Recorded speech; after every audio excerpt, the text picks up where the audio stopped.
हो गया बस। चलो रियाज और रेगुलर आओ, वरना जहाँ की भी पढ़ेंगे इंग्लिश में भी लिखा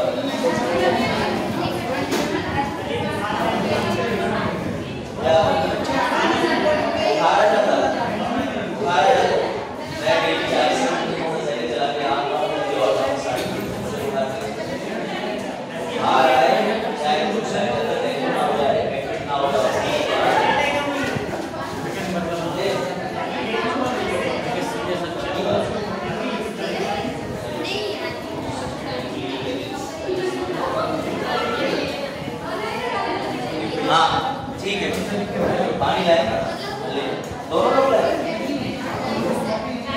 और पानी भी नहीं छोड़ दिया, पानी भी नहीं छोड़ दिया, जल्दबाजी में दिया।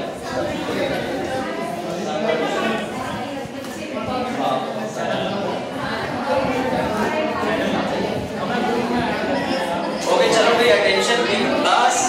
बस पढ़ना है तो शांत हो जाओ, नहीं पढ़ना है तो तुम्हारी मर्जी। बोलते रहो सब बोलोगे तो कैसे या जानने से वो क्वेश्चन आ गया बस हो जाओ ऊपर कीप क्वाइट। बाकी जनरेशन जो है वो भी आ रही होगी, टाइम लगेगा है ना, तबलेश नहीं होगा। हाँ बात नहीं करनी आप लोग। आज हम लोग सीखेंगे बजट मेकिंग प्रोसेस, जो सबसे जटिल चीज है। और आई कैन बेट तुमने अभी तक बजट के बारे में सिर्फ इतना सीखा होगा कि बजट होता है बस ठीक है। पीछे उधर बातें तो गाजर और कोई जरूरी बात मुझे बताओ, पढ़ाई से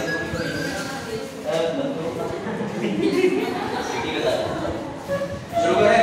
बस बैठ जाओ ना, बताओ बड़ी मुझसे आज यहाँ बैठ जाओ, बैठ जाओ। परसों आपसे बोला था सोते हुए, अच्छा आज नहीं सर बड़ी ये नहीं कोई और ये तो मैंने कई बार देखा है। चलो कोई बात नहीं, क्वालिटी हुई। चलो वापस आ। हाँ बच्चों की क्षमता होनी चाहिए, वो जमाने चले गए लड़कियां आए और वो जमाने चले बस। हाँ और पूरी नीचे क्या करो अदिति आपको पिटवाने के मंसूबे कोई बात नहीं। आप जाने वैसे संक्रमण का आदेश। चलो वापस आ जाओ ना, आप जितने लोग आ गए हैं पे अटेंशन। बस अभी कुछ शुरू नहीं हुआ, शुरू होगा। आज हेडिंग डालो, आज हम बजट बनाएंगे। बजट केंद्रीय बजट आज ही बजट निकालता है, लेकिन आई एम डैम श्योर तुम्हें केंद्र का बजट बनाने में बहुत आनंद आएगा, क्योंकि ये काफी हद तक तुम्हारे घर के बजट की तरह ही है। ठीक है, बजट बनाना आज हम सीखेंगे। आज हम बजट बनाना बस अब हो गई बातें। बात चौथी देर से बड़ी तरह नींद की तरफ पत्ती लेके आया करो वैसे, जैसे तुम्हारा मुंह शुरू हुआ पत्ती लगा रही नींद वाली लाया करो, ज्यादा पत्ती नहीं खाता हूं पर्यावरण सुरक्षा। ठीक है, सबके सब की लड़कियां हंसने की आवाज। चलो आप ध्यान दो, ठीक है। मनोज और राजीव पीछे से निकाल रहे हैं नहीं है। चलो नाउ सबसे पहले रटे रटाए फैक्ट देख लो। बस मेरा सवाल ये है, बजट कौन पेश करता है संसद के अंदर, और बजट पहले कहां पेश किया जाता है बताओ। बजट संसद में कौन पेश करता है, इसे आज ही खत्म करेंगे, क्योंकि उसके बाद तुम्हारी अगली क्लास वही होगी थर्सडे को फ्राइडे सैटरडे।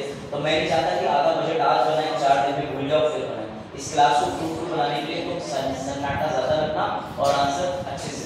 ठीक है, चलो मेरा सवाल ये है कि बजट कौन पेश करता है संसद में, किस सदन में पहले बजट पेश किया जाता है, और बजट होता क्या है। 3 सवाल।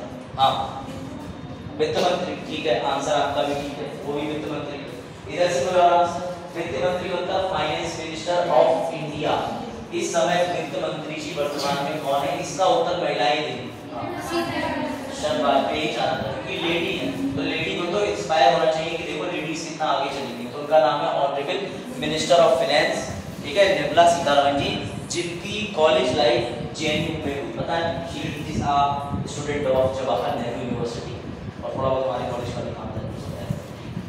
तो फिलहाल she is one of the top working as a, उन्होंने बाहर विदेशों में सर्विसेज दी अपनी, और मॉनिटरी के मामले में she is one of the expert. हम किसी को ये नहीं कह सकते कि उन्होंने बजट खराब अच्छा बनाया है, वो सरकार तय करती है। चलो आगे सवाल ये है काजल से मेरा, देश को बजट की आवश्यकता क्यों होती है? बताओ। बस बस बिना कुर्सी में चलाए बेटा, बिना कुर्सी में चलाए एकदम। देश को आराम से, देश को बजट की आवश्यकता क्यों होती है? देश को बजट की आवश्यकता क्यों होती है? बताओ Gita. Why do our country needs to make a budget? Why?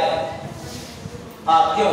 सबसे पहला हमेशा बेसिक सवाल मेरा यही होता है, संविधान पढ़ना है, संविधान क्यों चाहिए, बजट पढ़ना, बजट क्यों चाहिए, बताओ क्यों चाहिए बजट? याद रखना, देश चलाने के लिए बजट कोई ऐसी चीज नहीं है जो तुमने आज निकाली 5 साल तक चलेगी। पहला आंसर याद रखना, बजट हर साल फरवरी माह में लागू किया जाता है, सिर्फ 1 साल के लिए। इसका मतलब सर 5 साल की सरकार कितनी बार बजट बनाएगी? 5 बार। 6 साल सरकार कितनी बार बजट बनाएगी? 6.5 साल की सरकार कितनी बार बजट बनाएगी? 7 बार बना देगी, क्योंकि भैया ये फरवरी में बनता है। कहने का मतलब समझो, बजट का मतलब हर साल सरकार को पैसे की जरूरत होती है। अगर एक साथ सारा पैसा सरकार को दे दोगे तो सरकार ध्यान नहीं देगी मुद्दों पर। सरकार सोचेगी मुझे पैसा मिल गया, पैसा उठाओ, जेब भरो, सारी नीतियां लागू होती रहेंगी, 5 साल का टाइम। हम हर साल सरकार से कहते हैं कि तुम्हें लोकसभा में आना पड़ेगा। सर ये लोकसभा का आप जिक्र क्यों कर रहे हैं? क्योंकि बजट में पैसे की बात होती है और टैक्स की बात होती है, गुल्लक की बात होती है, इसीलिए उसको मनी बिल बोला जाता है। तो याद रखना, बजट कौन सा बिल है? वित्तीय बिल या मनी बिल? Money bill. धन विधेयक अनुच्छेद 110। सर बजट की परिभाषा कहीं लिखी हुई है? तो याद रखना, कॉन्स्टिट्यूशन ऑफ इंडिया में बजट कहीं परिभाषित नहीं है। सर हमने पढ़ा है अनुच्छेद 112 के अंदर बजट लिखा है बेटा। अनुच्छेद 112 के अंदर जिस तुम बजट की बात कर रहे हो तुम्हारे सामने है, कहीं बजट की स्पेलिंग नहीं लिखी। हेडिंग पढ़ो क्या लिखी 112। वार्षिक वित्तीय विवरण बेटा। अनुच्छेद 112 कहता है वर्षीय, हर साल सरकार एक विवरण देगी। अगर तुमने से कोई अकाउंट्स का स्टूडेंट हो, लेजर पता है? लेजर नहीं पता है तो मैं आसान कर दे रहा हूं। तुम्हारे पापा की अगर शॉप है तो पापा सुबह जो अमाउंट होता है काउंटर के अंदर, उसको शाम को दोबारा टैली करते हैं, मिलाते हैं। क्यों? कि कितनी रकम बढ़ी, कितनी रकम कम हुई। ऐसे देश हर साल एक किताब बनाता है जिसे कहते हैं बजट। क्यों? उसे पता चले पिछली बार खर्चे कितने हुए और इस बार पैसा कितना आया। ये चीज समझ आई कि नहीं? यानी सर बजट का सीधा मतलब देश ने कितना कमाया, देश ने कितना खर्च किया। क्या नाम है आपका? भारती देवी। भारती ना? सही सुना मैंने आज पहली बार? चलो भारती। अरे मैं ऊंचा सुनता हूँ तो इसलिए, क्योंकि सबके नाम की मजाक उड़ा देता हूँ। अच्छा किसी ने कहा कि मेरा नाम ये है शामली है तो हम कहते अच्छा क्या। आप इधर देखो ध्यान से, ये चीज समझ आ रही? बजट समझ के अब और आसान कर देता हूँ। दिवाली आ गई, दिवाली। अब राज जो है अपने पापा के पास पहुंचा, बोले पापा ऐसे शर्ट ऊपर करते। पापा बोले नालायक खाने आया? बोले नहीं पापा नहीं, वो मेरी डिमांड थी दिवाली को मैं कुर्ता बनवाना चाह रहा था, आप मुझे 4000 रुपए दे दो। बोले वो पूरे घर के कुर्ते बनवा लाना। बोले नहीं नहीं 4000 में कुर्ता जाऊंगा, अपना कुर्ता बनवाऊंगा, इधर से कपड़ा डालूंगा उधर से कुर्ता निकालूंगा। ये तो क्लासिकल जोक हो गया, ठीक है। तो भैया इनके पापा ने कहा राज मैं तुझे 4000 रुपए देने से मना नहीं कर रहा, मुझे कोई परेशानी नहीं, बैठ। मैं तुझे 4000 रुपए देने से मना नहीं कर रहा राज, मेरे को कोई परेशानी नहीं है, पर बेटा अभी हाल ही में होली आई थी, तूने मुझसे 8000 रुपए लिए थे, जरा ये बता दे 8000 में से जो कपड़े आए थे वो मैंने देखे थे, इतनी सी जीन्स लेके आया था, यहाँ से फटी हुई थी। फिर मैंने पूछा, बोले पापा दिस इज फैशन। तो बेटा मैंने तुम्हारी फैशन वाली जीन्स भी देखी, मुझे ये बताओ 8000 तुमने पिछली बार लिए थे उसका क्या करा। तो अब ये टेंशन में आकर इन्होंने कहा यार पापा तो स्टेटमेंट मांग रहे हैं। ऐसी सरकार से स्टेटमेंट मांगा जाता है, सरकार स्टेटमेंट बनाती है। सर कौन मांगता है? बेटा जो आपका बजट बना रहा है वो मंत्री, और मंत्री को अगर चश्मा लगा के देखो तो वो कार्यपालिका है। कौन? कार्यपालिका। और नियम याद करो, वो संसद के सामने हर बार हाथ लेके क्यों जा रहा है कि संसद मेरे को कुछ पैसा चाहिए, जिसे मैं बजट के रूप में बोलता हूँ, क्योंकि संसद में जितने लोग बैठे हैं वो क्या है? विधायिका। और नियम क्या है कि कार्यपालिका उत्तरदायी है विधायिका को। अब रूल से कनेक्ट करता है, मजा आया? रूल ये हर साल बजट क्यों पेश कर रहा है? क्योंकि मंत्री है कार्यपालिका, और ये नियम है पॉलिटी पढ़ने का कि कार्यपालिका किसके प्रति उत्तरदायी है? विधायिका। इसीलिए मंत्री जी हर साल जाके दिखाएंगे कि देखो हमने पिछले साल 1 लाख करोड़ का बजट बनाया, इस बार 20,000 करोड़ का मुनाफा हुआ है, हमको और पैसा चाहिए। बनिए। बात आई समझ में या नहीं? ये पैसा पूरी तरीके से सरकार के मंत्री लाते हैं और सरकार कौन से सदन में बनती है? लोकसभा। तो बेटा ये बिल सबसे पहले या बजट सबसे पहले प्रस्तुत कहाँ होगा? अब यहीं पर मैं तुमसे एक तारांकित प्रश्न पूछता हूँ। सर तारांकित प्रश्न मतलब, तारांकित प्रश्न तुम लोग घर से लिख के लाए हो, ये बताओ। तारांकित याद है ना? प्रश्न काल के समय 11 से 12 बजे तो मैंने थोड़ी क्रिएटिविटी दिखाई, हरे रंग का बैकग्राउंड दिया, स्टार बनाया, मैंने कहा बच्चों को तारांकित प्रश्न याद आ जाएगा। बताओ आदरणीय छात्र छात्राएं जी, क्या लोकसभा बड़ी या राज्यसभा? क्योंकि लोकसभा के पास है power of money, direct election, वहां के नेता चुन के आ रहे हैं जनता के द्वारा। पैसा किसके कंट्रोल में है? लोकसभा को। याद रखना कि लोकसभा संख्या में ही बड़ी नहीं है, शक्तियों में भी ज्यादा बड़ी है। पर सर इसको निम्न सदन क्यों कहते हैं? क्योंकि बेटा ये परमानेंट लोकसभा हर 5 साल में नई बनानी पड़ती है। सर नई मतलब सरकार चुनाव जीत के आती है तो कभी 17वीं लोकसभा होती है, अब चुनाव 18वीं लोकसभा के लिए होंगे, 5 साल बाद 19वीं लोकसभा बनेगी, इसलिए इसको निम्न सदन कह देते हैं। और उच्च सदन राज्यसभा को इसलिए कहते हैं क्योंकि एक तो वो राज्यों की है, ऊपर से वो स्थायी है, परमानेंट है। बात आई समझ में? लेकिन दोनों में पावरफुल कौन है? लोकसभा। दो पावर, एक तो डायरेक्टली प्रत्यक्ष रूप से चयनित इसके पास नेता होते हैं, दूसरा इसके पास पावर टू कंट्रोल मनी होता है। कोई डाउट? समझ गए? तो मेरे तारांकित प्रश्न का उत्तर आपने बिना 15 दिन लगाए दे दिया है ना? चलो अच्छा करो। अब सबसे पहले कुछ तथ्य याद कर लो। 1921 में अंग्रेजों के टाइम पर एक समिति बनी, उस समिति का नाम था एक्टवर्थ समिति। एक्टवर्थ समिति।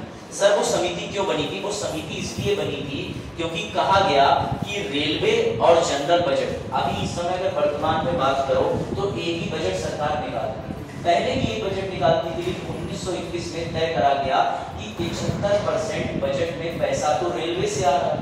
रेलवे उस जमाने में खूब चलती थी, खूब पैसा आता था, तुम्हारी तरह नहीं कि बिना टिकट के चढ़ गए और उतर गए।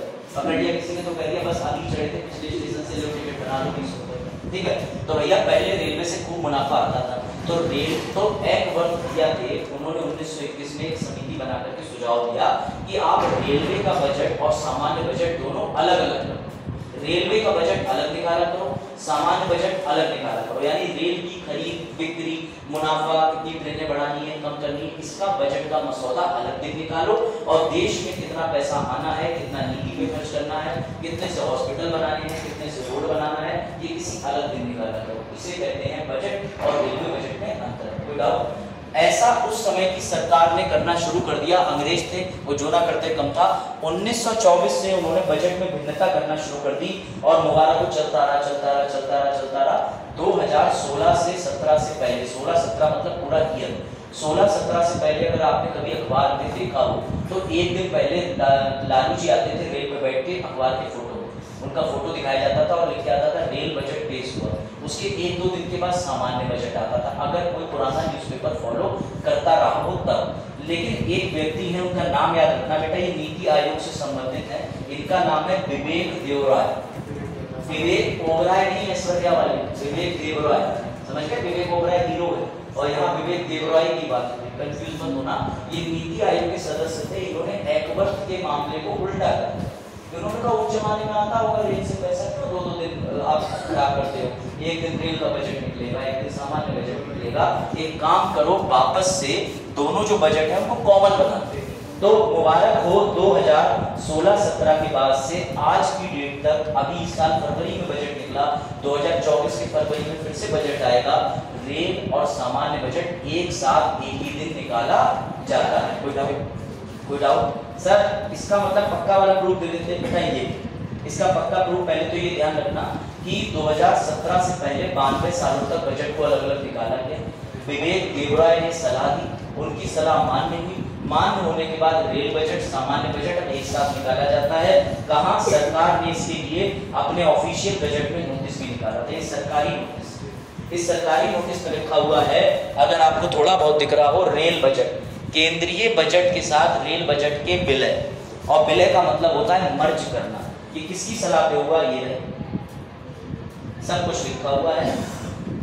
विवेक देवराय जी का नाम भी आएगा, देखो केंद्रीय बजट के जस्ट नीचे विवेक देवराय का नाम लिखा हुआ है, विवेक देवराय। बताओ, इन्होंने बजट को मिला दिया और बजट मिलाने के बाद 2017-18 से जब नया बजट आया तो उसमें दोनों बजट कॉमन हुआ। कॉमन मतलब रेल बजट, सामान्य बजट एक साथ निकाले। कोई दिक्कत? सर बजट में होता क्या है? बजट में जो चीजें होती हैं मैं सब बताऊंगा, अभी आपको इतना ध्यान रखना है, सरकार की कुल आय, सरकार के कुल खर्च, इसे बजट बात है। आपके पापा ने इस साल आपको 10,000 रुपए दिए, पूरे साल में आपने 10,000 रुपए का क्या किया, कहाँ खर्चे करे। तो पापा से पैसे आए और आपसे खर्चा हुआ, इन दोनों चीजों का अंतर बजट में है। विदाउट पैसा आया पैसा गया is equal to budget, without budget. अब कुछ ऐसे बच्चे होंगे, सर आपको नहीं पता बजट फ्रांस में थैले को कहते थे, चमड़े के लेदर को, जिसको उठा के, बेटा ये फालतू के तथ्य ना मैं पढ़ाता हूँ ना किसी काम का, ये तुम अपने तक रखना। फ्रांस में और ये सब कुछ लोग होंगे जो वेबसाइट खोलेंगे, अच्छा बजट का मतलब अंग्रेजों का चमड़े का बैग होता था, दिन गए। निर्मला सीतारमण जी ने डिजिटल बजट पेश कर दिया, टैबलेट पे बजट पेश हो गया, ये ध्यान रखना। तो ऐसे सवाल यूपीएससी को नहीं पूछता। यूपीएससी ये जरूर पूछेगा बजट होता क्या है, बजट के अंदर क्या आता है, बजट का विलय कब हो गया, एकवर्थ समिति क्या थी, विवेक देवरा कौन थे, लेकिन ये नहीं पूछेगा कि बजट का हिंदी अर्थ चमड़े का बैग होता है। ये ध्यान रखना, कंफ्यूज मत होना। इवन एसएससी नहीं पूछेगा, एसएससी की भी इज्जत रख लेगा हमसे। इसमें 100% आ जाएगा। डालो आप लिखोगे कि बजट का अर्थ क्या है तो बजट दिखाया जाएगा। अंग्रेजों के जमाने में फ्रांस की शब्द है, बजट का मतलब एक चमड़े का बैग होता था, उसे बजट बोलते थे, यही आता है। सच में तुम्हें क्या लग रहा है, तुम्हारे लेवल पे जाके नहीं सोचता हूँ मैं, पहले जाता हूँ घर पे उठता हूँ, पहले कहता हूँ ऐसे टीक मार के आज पढ़ाई नहीं करी, फिर मैं याद करता हूँ बच्चों से ऐसे कोई कहने वाला हो क्योंकि तुम सब रिवीजन नहीं करते हो, अगर रिवीजन करो तो मुझसे 10 टाइम एडवांस हो जाओ, लेकिन ना कसम खा ली रिवीजन नहीं करेंगे। वो नहीं कर रहे हैं क्यों पहले वो कर रहे हैं तो हम नहीं कर रहे। चलो हाँ क्या चीज नहीं, गूगल गलत नहीं बताता, मैंने बिल्कुल नहीं कहा कि उसका तथ्य गलत है, मैं कह रहा हूँ ऐसे प्रश्न तुम्हारी यूपीएससी या स्टेट बीसीएस की परीक्षाओं में नहीं आएंगे कि बजट का शाब्दिक अर्थ क्या है। वो ये पूछेंगे बजट की परिभाषा कहाँ से ली गई है, तो तुम 112 कह सकते हो, लेकिन 112 में बजट नहीं लिखा है, ये ध्यान रखना, कंफ्यूज मत होना। 112 में बजट को हमने मान लिया है, समझ गए कैसे। अगला क्वेश्चन उसी पे, बजट कहाँ लिखा, तो भैया बजट कहीं नहीं लिखा, डोंट गेट कंफ्यूज। अनुच्छेद 112 में इतना बताया गया है कि राष्ट्रीय प्रत्येक वर्ष का लेखा जोखा निकालेगा, एनुअल स्टेटमेंट निकालेगा। ये काम तुम सबके पापा करते हैं कब, सर जैसे ही 1 अप्रैल आने वाली होती है उससे पहले पापा 31 मार्च तक। क्यों 31 मार्च क्यों, क्योंकि वित्तीय वर्ष गिना जाता है 1 अप्रैल से 31 मार्च। कॉमर्स वाले बच्चों को तो अच्छे से पता होगा। कृषि वर्ष कब से कब तक गिना जाता है, कृषि वर्ष जुलाई से जून तक, नहीं पढ़ा कभी, पढ़ना। कृषि वर्ष 1 जुलाई से शुरू होता है और 30 जून तक खत्म होता है। खैर मैं छोड़ो, बहुत से संदर्भ में पता है मुझे, लेकिन अभी काम है। इंपॉर्टेंट बात है, पीछे सबसे अदिति के बगल इधर देखो, फोन बाद में अटेंड कर लेना बेटा, कार्ड दो उनसे कह दो कल मिलेंगे। इधर देखो ध्यान से, उनका मतलब कल से भी कोई हो सकता है भाई, ये तो हिंदी अदिति समझो, देखो ध्यान से, वापस आ जाओ। इसका मतलब ये है कि हर साल एक स्टेटमेंट जारी होगा। देख लो राजी, एक स्टेटमेंट जैसे आपके पापा बनाते हैं, अगर कोई यहाँ पर बिजनेसमैन है या किसी की कोई भी होलसेल या किसी भी चीज का रिटेल का काम है तो उनके पापा या तो अकाउंटेंट को बुलाएंगे अगर उनका काम बड़े स्तर का है, वरना वो खुद बना लेते हैं। इस साल इतना पैसा कमाया, इतने खर्चे हुए, दिस इज कॉल्ड बजट। ये छोटे स्तर पे कराया जाए तो भैया घरेलू बजट, बड़े स्तर पे कराया जाए तो केंद्रीय बजट। कोई डाउट? अब आगे बढ़ते हैं। तो सर इस बजट में हमें जानना क्या है, सबसे पहले तुम्हें ये रट लेने हैं एसएससी के फेवरेट क्वेश्चन कि क्या बजट एक धन विधेयक है। हाँ, धन विधेयक का अनुच्छेद कौन सा है, कई बार बता चुका हूँ 110। उसके अंदर 2 जोड़ोगे 112 बन जाएगा। 112 में बजट को परिभाषित किया गया है, ऐसा माना जाता है। बजट लिखा कहीं नहीं, ये पहले सुन लेना। 112 का वन लाइनर क्वेश्चन आए एसएससी में या आगे 28 को बैठते कि बजट किसमें परिभाषित है, तो 112 क्या हो, टिक मार। सही है, वन लाइनर बनने एग्जाम वाले 112 पे बजट टिक मारेंगे। यूपीएससी ऐसे क्वेश्चन नहीं पूछता, लेकिन बजट का पैसा निकाला जाएगा उसका अनुच्छेद है 114 और आसान है याद करना। 110 में धन विधेयक, 112 में बजट की परिभाषा और 114 में कैसे हम बजट का पैसा निकाल सकते हैं। कोई डाउट इसमें? कोई डाउट? ये तो याद रहेगा ना, 110 + 2 + 2 याद रहेगा, समझ आ गया। धन विधेयक का अनुच्छेद कौन सा है, शाबाश। बजट कहां से परिभाषित है, कौन सा अनुच्छेद है, निकालने के लिए कौन सा अनुच्छेद प्रयोग होगा, अभी बताऊंगा। 114 क्या होगा, 110 क्या होगा। अब सबसे पहली बात ये आती है कि जब सरकार को बजट बनाना होता है तो सरकार तुम्हारी तरह मेरी तरह ऐसा नहीं है कि अपने पापा के पास चली गई और उन्होंने कह दिया भैया पापा जरा 1 लाख करोड़ रुपया दे दो, नहीं। सरकार का जितना खर्चा हुआ है वो सरकार का निजी नहीं होता। सरकार पैसा लेके बांटती है मंत्रालय में, खेल मंत्रालय, कृषि मंत्रालय, दुग्ध मंत्रालय, बहुत सारी अलग अलग मिनिस्ट्री बनी होती है। जैसे शिक्षा मंत्रालय को भी पैसा देना है, सैन्य मंत्रालय के अंदर मान के चलो जिसे रक्षा मंत्रालय कहते हैं वो भी बना हुआ होता है। तो एक दिन निर्मला सीतारमण जी अपने आराम से घर में बैठी हुई थी। अब मैं तुम्हें बजट की मेन चीज में लेके जा रहा हूँ कि बजट के दो चरण बेटा याद रखें, एक होता है बजट का निर्माण और दूसरा बजट लागू करना। याद रखना, बजट को मैंने दो पार्ट में कवर करना है, खत्म एक ही लेक्चर में करेंगे। पहला बजट बनाना, दूसरा बजट लागू करना। पहले मैं तुम्हें बजट बनाना सिखाऊंगा, फिर बजट लागू करना सिखाऊंगा। कोई डाउट? समझ गए? बजट का फॉर्मुलेशन, बजट का इंप्लीमेंटेशन, ठीक है? दोनों अंग्रेजी के वर्ड, इनैक्टमेंट, फॉर्मुलेशन, ये लिखो, ठीक है? तो हिंदी अंग्रेजी का रखें ध्यान, अभिषेक मिश्रा क्लासेस उपलब्ध। आप ये बताओ अंकल, कोई बात नहीं, बैठे तुम्हें बता क्या है, अगर लेक्चर अच्छा ना हो 217 को फोन करना उठेगा, सबके प्लान से मैं भी फोन मिला के पापा मुझे तुम हर समय ही फोन करना और नाम बदल के कर दूंगा। चलो देखो, समझो ध्यान से, ठीक है? नाम बदलने का ऑप्शन होता है फोन में, हमने नहीं छेड़ी। अब देखो ध्यान से, बजट 2024 का कब पेश होता है? फरवरी के पहले सप्ताह में। सर हफ्ता क्यों नहीं बोल रहे बेटा? संडे को नहीं पेश होता, छुट्टी होती। तो भैया वर्किंग डेज में मंडे से सैटरडे फरवरी में कोई एक तारीख चुन ली जाती है, बस फरवरी के पहले हफ्ते में ही होगा। क्यों? क्योंकि दिमाग लगाओ, बजट सत्र शुरू कब हो रहा था? फरवरी में। खत्म कब हो रहा था? जून में। तो जनवरी में पेश कैसे कर दोगे? संसद के 3 सत्र थे, बजट सत्र, मॉनसून सत्र, शीतकालीन। बेटा बजट इतना बड़ा त्योहार है संसद में कि पूरा सत्र ही बजट में चलता है। मतलब बजट बनाना कितना कठिन प्रक्रिया होगी, पेश करना। तो इसलिए बजट को कब पेश करा जाता है? फरवरी के पहले सप्ताह में। अब 2024 में बजट आएगा भारत, ध्यान रखना। उसके लिए काम कब से शुरू करेंगे? यानी अब जो फरवरी आएगी 2024 की, उसके लिए निर्मला सीतारमण जी को बजट की तैयारी तो आज से करनी पड़ेगी ना, क्योंकि बड़ा काम है। तो तुम्हें भी मैं अखबार की कटिंग दिखाऊंगा, मंत्री जी ने तैयारी शुरू कर दी है और मंत्री जी हमारी अगस्त सितंबर से एकदम एक्टिव हो गई हैं। जहां गाड़ी लेने जानी है जा रही है, जहां पे ऑर्डर देने ऑर्डर दे रही है, फटाफट बजट बनाने के काम में तेजी लाओ। यहां तक किसी को कोई भी डाउट हो तो बताओ, यहां तक किसी को कोई भी डाउट हो तो बताओ। अभी तक मैं बहुत स्मूथ जा रहा हूँ, बजट को लेके चल रहा हूँ। तुम्हारा जैसे जेब का खर्चा, कितना पैसा आया, कितना पैसा गया, पूरे भारत का कितना पैसा आया, कितना गया, उसे बजट कहते हैं, वो बनाना सीखो। कोई डाउट? अब सुनो, निर्मला सीतारमण जी ने हमारे राज्य से जो कि वित्तीय सेक्रेटरी बन गए थे, उन्होंने यूपीएससी निकाला, 2026 में चयनित हो गए। 2000 और पहले ले लेते हैं क्योंकि बजट 2024 का बनाना है। राज हम सबके बीच में बैठे हैं, सबको पता ही है। तो राज आईएएस बने और आईएएस बनने के बाद इनका प्रमोशन हो गया, सीनियर आईएएस बने और सीनियर हो गए वित्तीय सचिव, सेक्रेटरी। निर्मला सीतारमण जी या किसी मंत्री के पास सचिव होते हैं, ये तुम कल ही देख चुके हो। बिल बनने की प्रक्रिया में मंत्री जी बिल का प्रारूप करने के लिए किसे दे रहे थे? सेक्रेटरी को दे रहे थे। भैया निर्मला सीतारमण जी ने तुरंत ही वित्तीय सेक्रेटरी हमारे राज महोदय को फोन करा, राज क्या कर रहा है आजकल? बोले बस केबल लगा रहा हूँ क्लास में। तो बोली बेटा सीनियर आईएएस हो गई, तुम केबल लगाते हो, आ जाओ जल्दी से। तो राज बोले ठीक है मैं आ रहा हूँ मैडम, ऑन मिशन। तो भैया ये पहुंचे निर्मला सीतारमण जी ने इनसे सीधे कहा, देखो राज, अब मुझे तुम्हें राज की बात बतानी, इसलिए मैंने राज का नाम दिया। तो ये बोले कौन सी राज की बात है? बोले बजट को गोपनीय रखना है, बजट का गहरा राज है, इसलिए राज का नाम दिया। तो भैया इनसे निर्मला सीतारमण जी ने कहा, तुम बनाओगे बजट की कोर ग्रुप टीम। कौन सी टीम?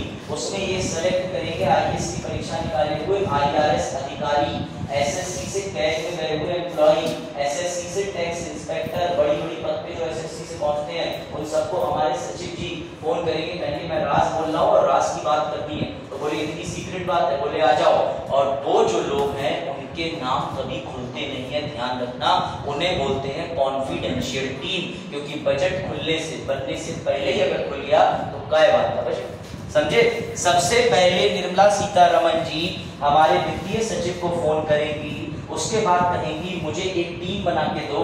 सर हम कैसे माने? तो तुम्हारे लिए मैं ऑफिस से एक पत्र चुरा के लाया हूँ, अभी दिखाता हूँ। चुरा के मतलब सर? अरे इंटरनेट से। इसके लिए निर्मला सीतारमण जी राज को एक सर्कुलर जारी करेंगी जिसे परिपत्र बोलते हैं। आप कंफ्यूज मत हो, इनको एक परमिशन लेटर जारी करें, कहेंगे राज ये पकड़ लेटर, जिस विभाग में ये लेटर भेजना है भेज, लेकिन एक बढ़िया टीम बना। अब बेटा वो लेटर देखने में कैसा होता है? तो ऐसा होता है, इसे कौन सी मिनिस्ट्री बनाती है? साफ साफ लिखा है ministry of finance, department of आर्थिक मुद्दों से संबंधित विभाग और वित्त मंत्रालय इसको ड्राफ्ट करता है। सर किस किस को भेजता है? बेटा ये लोग इन्हीं को भेजता है, तो मैं दिखा दे रहा हूं, थोड़ा बहुत दिख रहा हूं। जितने भी फाइनेंशियल एडवाइजर हैं, chief secretary, Lok Sabha secretary, NITI Aayog, principal director, cab controller, सारे टॉप के एम्प्लॉयज उठा लिए जाते हैं, बढ़िया बजट बनाते हैं और देश का बजट बनाते हैं। तो जितने भी एम्प्लॉय हैं उनके पास में गोपनीय तरीके से सर्कुलर जा रहा है और कौन भेज रहा है? राज भेज रहा है। ये चीज मैं तुम्हें जो बजट पढ़ाऊंगा तुम्हारे रोंगटे खड़े हो जाएंगे, मजा आएगा, लेकिन बस एंटरटेनमेंट लेते रहना और अपना फोकस मत हटाना। इसलिए रोज जमाई आ रही है, थप्पड़ मारो, खींच लेंगे, बजट सीखते जाएंगे। मनोज सोना नहीं, अन्ना मारो, भाग के हमको उठा दो, समझो। और ये देखो इसमें साइन किसके हैं? इस नोटिस पे जॉइंट सेक्रेटरी के, यानी मेरी बात प्रूफ हुई। निर्मला सीतारमण जी ने सर्कुलर जारी करने का काम किसे दिया? सचिव को। ये बैठे सचिव, सचिव हर जगह सर्कुलर जारी कर रहे हैं। इन्होंने कहा मैंने टीम बना दी। बेटा ये दिखने में ऐसा होता है। और अब मजे की बात सुनो, इनकी टीम को इन्होंने गोपनीय तरीके से बुला लिया। टीम अब इन्होंने जितनी मंत्रालय हैं, दुग्ध मंत्रालय, स्वास्थ्य मंत्रालय, खेल मंत्रालय, विधि मंत्रालय, बहुत सारे मंत्रालय, इन्होंने उन्हें भी सर्कुलर भेजना शुरू करा, परिपत्र भेजना शुरू करा। क्यों? राज ने कहा तुम्हें जितना पैसा चाहिए वो पैसा मुझे बताओ, मैं मैडम को बताऊंगा, तभी तो बजट में पता चलेगा कि देश को कितने पैसे की जरूरत है।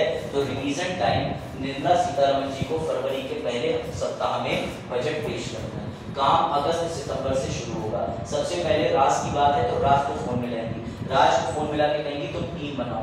राज IRS ऑफिसर, रेवेन्यू सर्विसेज, राजस्व विभाग के अधिकारी जो यूपीएससी परीक्षा से बनते हैं, IRS, SSC के टॉप के एम्प्लॉयज, जो भी इनको लेने हैं सबको फोन करके गोपनीय टीम का गठन करेंगे और उसी अज्ञप्ति या उसी परिपत्र, उसी लेटर को थोड़ा आगे और ले जाएंगे। जितने भी मंत्रालय हैं सबको भेज देंगे कि पैसा बताओ। तो अब तुम्हारे सामने एक टेक्निकल चीज मैं और लेके आ रहा हूँ, उसको समझते चलना बेटा।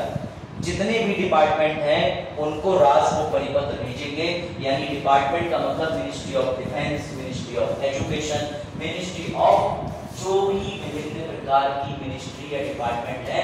फिर इन द ब्लैंक इसलिए छोड़ा है, अनलिमिटेड होती है बहुत सारी, क्योंकि सरकार पूछेगी ना, बताओ भैया शिक्षा विभाग कितना पैसा चाहिए इस बार, बताओ रक्षा विभाग कितना पैसा चाहिए इस बार, पूछेगी ना मैडम, की नहीं पूछेगी करती।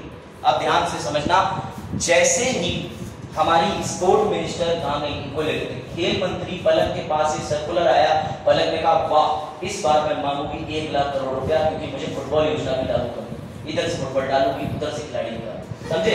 तो भैया इन्हें फुटबॉल योजना भी लागू करनी थी। लेकिन निर्मला सीतारमण जी को आप कम मत आंकिए, क्योंकि निर्मला सीतारमण जी ने कहा बेटा तुम्हें अपने पैसे की मांग में 2 चीजें लिख के भेजनी है, कितना और क्यों। सिर्फ इतना नहीं, निर्मला सीतारमण जी ने कहा जो तुम मुझे भेजोगे उसको मैं नाम दूंगी अनुदान की मांग। आगे लिखा होगा, मैं तो दिखाऊंगा हिंदी, डिमांड फॉर ग्रांट। मैं दोबारा रिवाइज करता हूं। निर्मला सीतारमण जी ने कहा कि भैया टीम बनाओ, राज ने बना दी। राज ने एक लेटर और जारी करा विभाग को, कौन सा विभाग? खेल मंत्रालय, पढ़ाई मंत्रालय, शिक्षा मंत्रालय जिसे बोलते हैं, विभिन्न मंत्रालय। उन मंत्रालय के पास जब ऐसा पेपर पहुंचा तो उस पेपर पे उन्होंने लिखा हमें 1 लाख करोड़ रुपया चाहिए, पिछले साल 80,000 करोड़ आया था, हमने ऐसे ऐसे खर्च किया। बेटा जो मैडम ने भेजा उसे कहते हैं सर्कुलर, जो अब मंत्रालय मैडम को वापस भेजेंगे उसे कहते हैं डिमांड फॉर ग्रांट, अनुदान की मांग। कोई दिक्कत? क्योंकि विभागों को दिए जाने वाला पैसा कहलाता है अनुदान, और अनुदान की मांग कौन कर रहा है? विभाग। तो मैडम ने उनको भेजा परिपत्र सर्कुलर, विभागों ने जो मांगा वापस उसे क्या कहते हैं? Demand for grant. ये रहा, मैडम ने क्या जारी करा बताओ अच्छी, सर्कुलर, और विभागों ने वापस क्या भेजा? काजल मैडम ने क्या जारी करा? सामने लिखा बेटा, बोल के पढ़ के बताओ, सर्कुलर, परिपत्र, क्या होगा? सोच तो समझ नहीं आ रहा, ऊपर से जाएगा। इसलिए कहते हैं कि प्रयास करो जो भी सिचुएशन हो रेगुलर हो।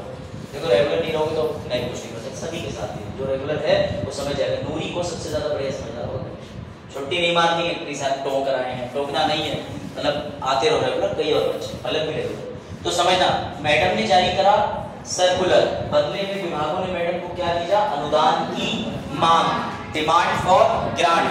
अब मैं तुम्हें कंफ्यूज करता हूँ बड़ा अच्छे से, आमतौर पे 106 से 109 मांग मैडम के पास पहुंच जाती है। कितनी पहुंच जाती है?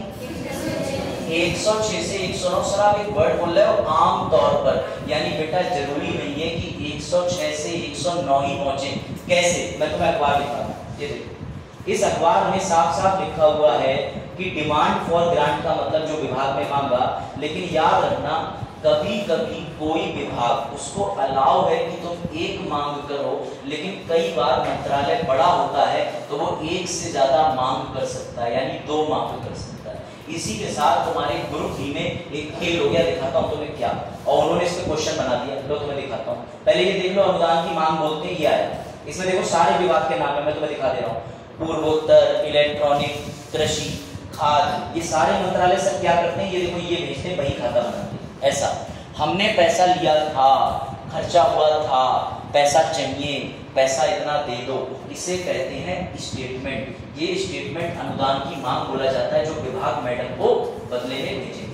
मैडम से उन्हें मिला परिपत्र, सर्कुलर, वो इधर से बना के भेजेंगे अनुदान की मांग। लेकिन सिर्फ बना के नहीं भेजते, उन्हें लिखना पड़ता है कितना पैसा कहाँ खर्च करा, वरना मैडम कहेंगी तुम तो 1 लाख करोड़ लेके गायब ही हो गए।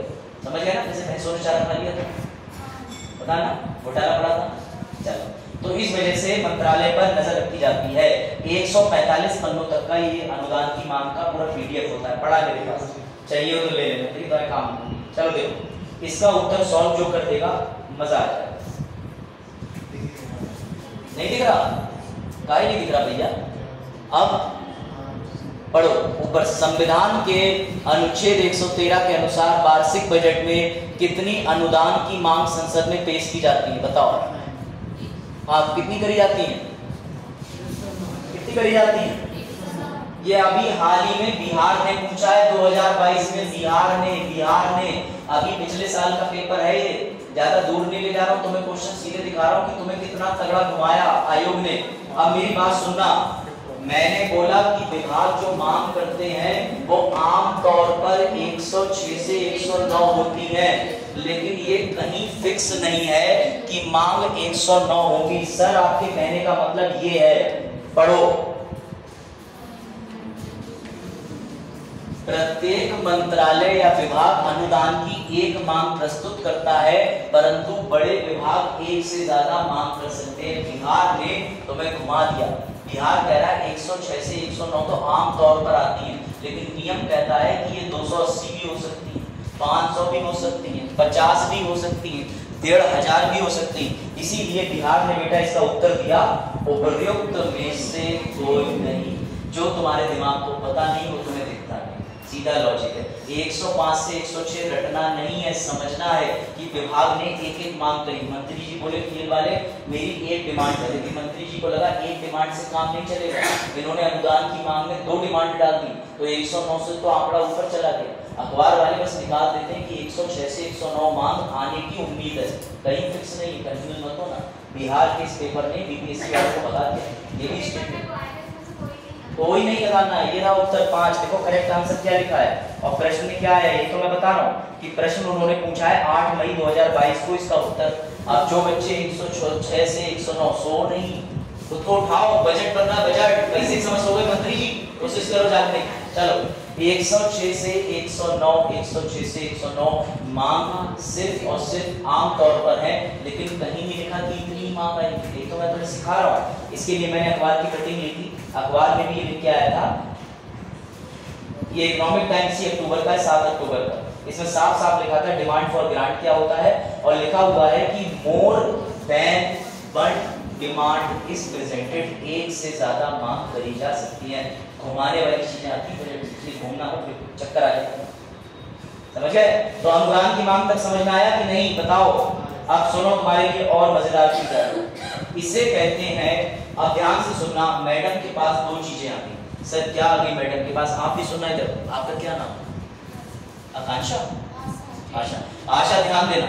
मैडम के पास 2 चीजें आ गई। पहला, मैडम ने एक टीम बना ली है जो कि गोपनीय है, राज और जितने आईआरएस और एसएससी के टॉप के ऑफिसर, समझ गए? तुम एसएससी के टॉप के ऑफिसर बनोगे, बजट बनाओगे, लेकिन अफसोस कि तुम अपना नाम उजागर नहीं कर सकते। जिस दिन तुमने कर दिया नौकरी, मतलब सोचो तुम देश के लिए काम कर रहे हो और देश तुम्हारा नाम का सम्मान भी नहीं कर सकता, ऐसी चीज एसएससी में हो जाती है। अब समझो, राज से मैडम ने दो चीजें काम कराई।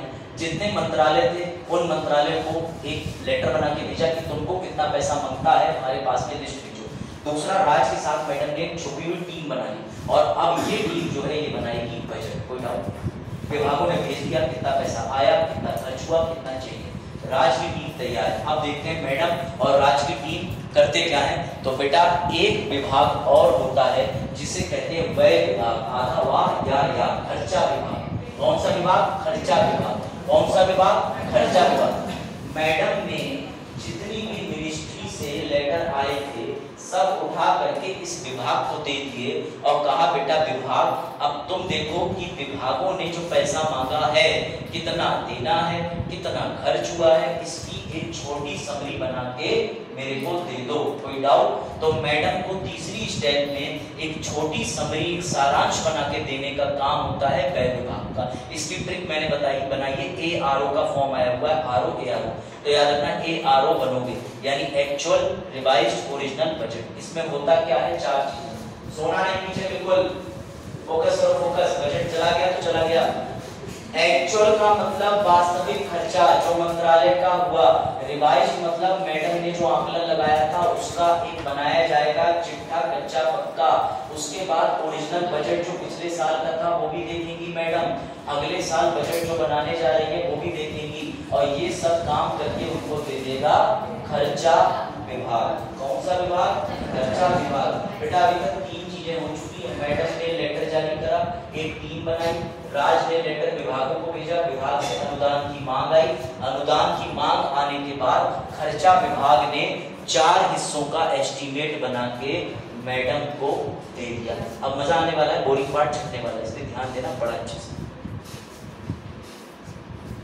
ठीक है, ये चीज समझ आई? देखो टेक्निकल है लेकिन मैं तुम्हें उतनी जर्नी में लेके जा रहा हूँ जितने में तुम खुद सोच लो। अगर तुम IAS बनना चाहते हो तो नहीं सोओगे, और नहीं IAS बनना है तो भैया सब IAS बन जाए, जरूरी नहीं है। कोई ऐसे तो चाहिए IAS आ गया सर 50 रुपए दे देते तो भैया तुम्हारे ऊपर है, depends upon you. If you want to be a clerk nobody can stop you, if you want to be IAS nobody can stop you. सब डिपेंड करता है थिंकिंग पे। अगर तुम अपने सपनों के लिए जाग नहीं सकते तो जरूरत नहीं तुम्हें सपना देखने की। ठीक है, तो पता है ना, बिल गेट्स गए थे रेस्टोरेंट में, उनसे कहा अरे आपके पापा तो 1000 रुपए टिप दे के जाते हैं, आप बस 10 ही रुपए दे के जा रहे हो। बोले मेरे बाप अमीर थे, मैं नहीं, मैं गरीब किसान का बेटा। बस बड़ा होता है।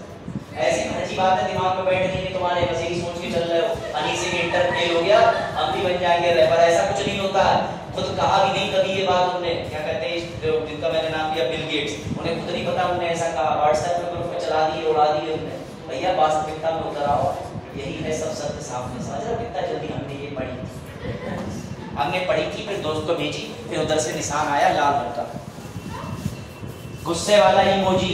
गुस्से वाला भी होता है लाल रंग का। मुझे रात में 2 बजे मैसेज करना, आएंगे उधर से 2 गुस्से वाले इमोजी, देख लेना। समझ गए? बाकी और समझ रहे थे लाल रंग का दोस्तों।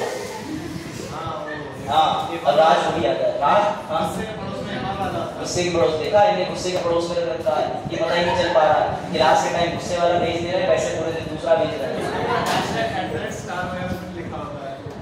तुम हर चीज राज रखो जैसा ना हो। चलो खर्चा समझो। खर्चा सर एक बार फिर से स्लाइड दिखा देते, कोई रिव्यू फिर से मैं तुम्हें दिखा रहा हूँ। बेटा एक दिन मैडम खाली बैठी थी, मैडम ने कहा अब तो अगस्त सितंबर आ गई। अगस्त सितंबर मैडम ने एक सर्कुलर जारी करा। सर्कुलर मतलब परिपत्र। मैडम ने राज को फोन मिलाया क्योंकि भैया ये थे वित्तीय सचिव, इनसे कहा सचिव जी आ जाओ। सचिव जी आए, बोले ये पकड़ो कागज, इसके तहत जाकर टीम बना दो। याद रहे टीम के किसी सदस्य का नाम बाहर गया तुम्हारी नौकरी गई। तो राज ने टीम बनाई। फिर राज ने मंत्रालय को एक लेटर भेजा कि मंत्रालय तुम्हें कितना इस बार पैसा चाहिए शिक्षा के लिए, मंत्रालय तुम्हें डिफेंस के लिए कितना पैसा चाहिए, मंत्रालय शिक्षा के लिए कितना पैसा चाहिए। सारी रिपोर्ट लेकर के इन्होंने इकट्ठी उठा के दी थी मैडम को। मैडम ने एक डिपार्टमेंट बना रखा है खर्चा विभाग। खर्चा विभाग को जैसी फेंक के मारी सारी चीजें, इधर से कागज डाला, उधर से खर्चे का एस्टीमेट निकला। समझे बात को? तो मैडम के एक्सपेंडिचर डिपार्टमेंट ने रफली खांचा बना के दे दिया। कोई डाउट? चलो फिर अब तुम्हें और इंटरेस्टिंग चीज से मिलवा लो, समझो अब मजा आएगा। अब तुम्हें एक और इंटरेस्टिंग चीज आएगी। अब तुम नहीं सोओगे, ऐसी चीज ही ला। क्या हुआ? तुम इंस्पेक्शन करने आओगे? ऑफिस तुम्हारा 2 फुट का ऑफिस जाओ नहीं जाओ तो कोई इंपॉर्टेंट चीज है मिस कर रहा हो प्रोजेक्ट। अरे नहीं ऑफिस हो जाएगा तो पीएम लिखना होगा। अच्छा चलो समझ जाओ ऑफिस 2 फुट का आगे होता है। उनका नाम ऑफिस से देखो समझ बाकी लोग समझ गए। अब ध्यान से देखो, अब ये आरोप बेटा सरकार पे लगते हैं।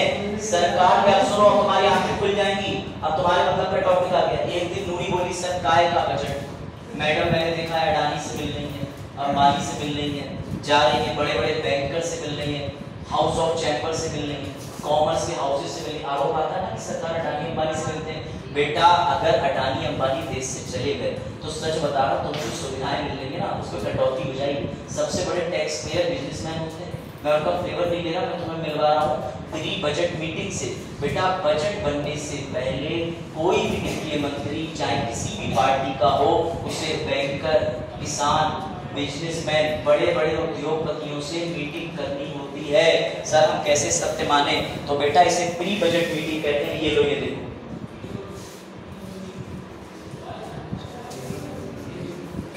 इसी अक्टूबर माह में मीटिंग चल रही है। एक दिन अखबार में आएगा लिख के कि मैडम गई बड़े बड़े बिजनेसमैन अडानी अंबानी जैसे लोगों से मिलने।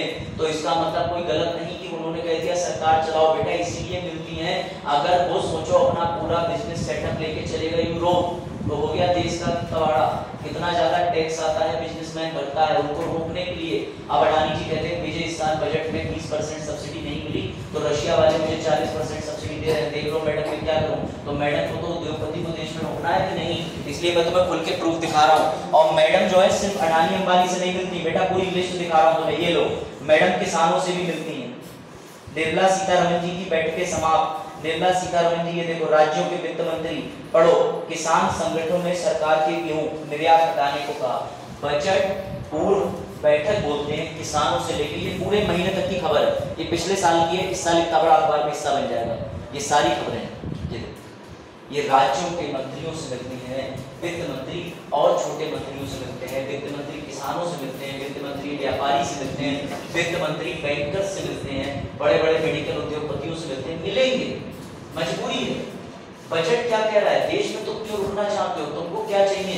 इसलिए बेटा वो लोग मूर्ख होते हैं जो इल्जाम लगाते हैं कि अडानी अंबानी का बिल आ रहा है। अरे गधों, कम से कम पढ़ तो लो, अडानी अंबानी की वजह से देश संभला हुआ है। अगर वो टैक्स देना बंद कर दे तो हो गया। सरकारी आदमी कितना टैक्स दे रहा है? मैं तो साफ बोल के कहता हूँ, टैक्स जब बनने को आता है तो एक वकील पकड़ता हूँ, 500 रुपए देता हूँ, फिर उसमें से मुझे कुछ पैसा वापस आ जाता है। समझ गए? आप में से जितने बैठे हैं कोई नहीं चाहता हम सरकार को ईमानदारी से टैक्स दें, और जो ईमानदारी से टैक्स दे रहा है तो उसे भगाने की बात कर रहे हो। तो मैडम साफ कहती है कि जितने भी अडानी अंबानी बैंकर फार्मर किसान मजदूर हैं, मैं सबसे मीटिंग करूंगी। और इसी से निकल के आता है मिनिमम सपोर्ट प्राइस एमएसपी। गेहूं का धान्य मूल्य, मान लो राई मिल रही है, अलग अलग पदार्थ है, उसकी सब्सिडी तय होती है, कोई नहीं मीटिंग से तय होती है, बजट से। बात आई समझ में? इसलिए बिल्कुल मत सोना, आगे बहुत क्रिएटिव चीजें आ रही हैं। ये तुम्हें इकट्ठी नहीं मिलेगी, बिलीव मी, मैं तुम्हें सच बता रहा हूँ। इट इज कलेक्शन ऑफ बहुत रिजिड चीजों का कलेक्शन। तो मैडम की पूरी मीटिंग की ऐसी लिस्ट बन जाएगी जिसमें तुम अडानी अंबानी किसान बैंकर फार्मर सबसे लिस्ट देखोगे। कब? इसी महीने। अब आज खजाना गूगल करना कि फाइनेंस मिनिस्टर ने आज दिनांक 21 को या 19 को या 20 को किससे मुलाकात करी, लिस्ट निकल के आई। आज जाके किसान संगठन से मिली। तुम्हारे अगर दादाजी जानकार हैं अच्छे, तो वो आज देख के टीवी पे यही सब तो देखते हैं न्यूज में। अच्छा, और अभी फरवरी आने से पहले वो क्या कहने लगेंगे? बेटा इस साल गाड़ी निकलवाना मत, गाड़ी निकलवाना मार्च में। देखो अभी बातें चल रही है, मैडम मिली है टाटा वाले उद्योगपति से और वो कह रहे हैं गाड़ी में 20% की छूट देंगे इस बार। तो कैसे तुम्हारे दादा और पापा इतने एक्टिव रहते हैं टीवी की न्यूज को लेके? क्योंकि उन्हें भी जनरल नॉलेज चाहिए। और खैर तुम्हें यही पता देश में वित्तीय मंत्री कौन है, पापा को पता है तुम्हारे, लेकिन इत्तेफाक ये पापा को एग्जाम नहीं देना, तुम्हें एग्जाम देना, तुम्हें कुछ नहीं पता। तुम्हें वो पता जो पापा को नहीं पता। मोहल्ले में कौन कहाँ जा रहा है, चौथे घर की 5वीं लड़की कहाँ चली गई थी। तो भैया ऐसी चीजें पता कर रखें, पता वो रखें जिससे तुम्हारे देश का बजट बनेगा। अब सुनो ध्यान से, अब आती है इंपॉर्टेंट स्टेज और तुम्हें बड़ा बेहतरीन चीज से मिलवाता हूँ। जब मैडम पूर्व बजट बैठक कर लेती हैं तो मैडम ने बैठकें करने के बाद फिर से एक टीम बनाई, और इनके पास टीम तो पहले से। उस टीम ने मैडम की बैठक में जो डिमांड आई बड़े बड़े उद्योगपतियों की किसानों की, उसको देखा। जो मिनिस्ट्रीज ने यानी शिक्षा विभाग खेल विभाग ने अनुदान भेजे थे उसको देखा। मैडम ने सब चीजों को देख के मुबारक को एक कच्चा पक्का चिट्ठा बनाया है, जिसको मैडम ने बड़े प्यार से शाम को निहारा, ऐसे देखा और इधर बराबर में स्टोव जलाया और उसमें छोड़ दिया। हाँ, मैं झूठ नहीं बोल रहा बेटा, मैं बात कर रहा हूँ अति गोपनीय रिपोर्ट की, जिसे बोला जाता है ब्लू शीट। क्या बोलते हैं? Blue sheet. ये नीली शीट एक ऐसी चीज है जिसे बंद कमरे के अंदर मैडम के पास ले जाया जाता है और मैडम इसमें ये देखती है कि अडानी अंबानी फार्मर किसान इसने क्या मांग करी, किसका कितना रखा है, लेकिन वो बाहर नहीं जानी चाहिए। ये ब्लू शीट तुरंत पकड़ के जला दी जाती है। सर फिर इसमें से जो डेटा होता है, जो भी मैम को काम का डेटा रहता है वो अलग से नोट कर लिया जाता है, बाकी पूरी शीट जला दी जाती है। कई पन्नों की भी हो सकती है, एक की भी हो सकती है। बेटा ये रिपोर्ट हाईली कॉन्फिडेंशियल है। अब अभिषेक कहेंगे सर इस रिपोर्ट को मैं आरटीआई लगा के मांग लूं, तो अभिषेक तुम्हारा जवाब, इस पे आरटीआई काम नहीं करती। याद रखना, इसको कहा जाता है एसएससी बजट की रीढ़ की हड्डी।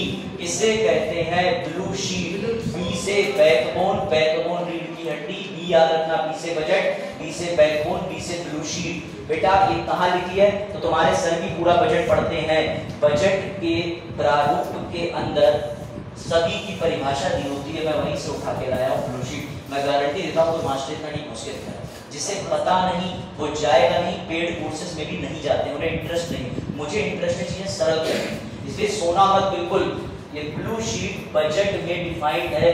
क्या लिखा है? इसे बैकबोन ऑफ बजट कहते हैं। ये कई पन्नों की हो सकती है। बेटा ये शीट मैडम के हाथ में आने के बाद फौरन ही जला दी जाती है, ताकि ये शीट किसी के पास चली गई, देश का बजट खुल जाएगा। सर देश का बजट खुलने से क्या होगा? देश का बजट खुलने से तुरंत ही तुम्हारी बजट में स्टील के प्राइस, चीजों के प्राइस गिरने या उठने वाले, इसका पता चलेगा अमेरिका को।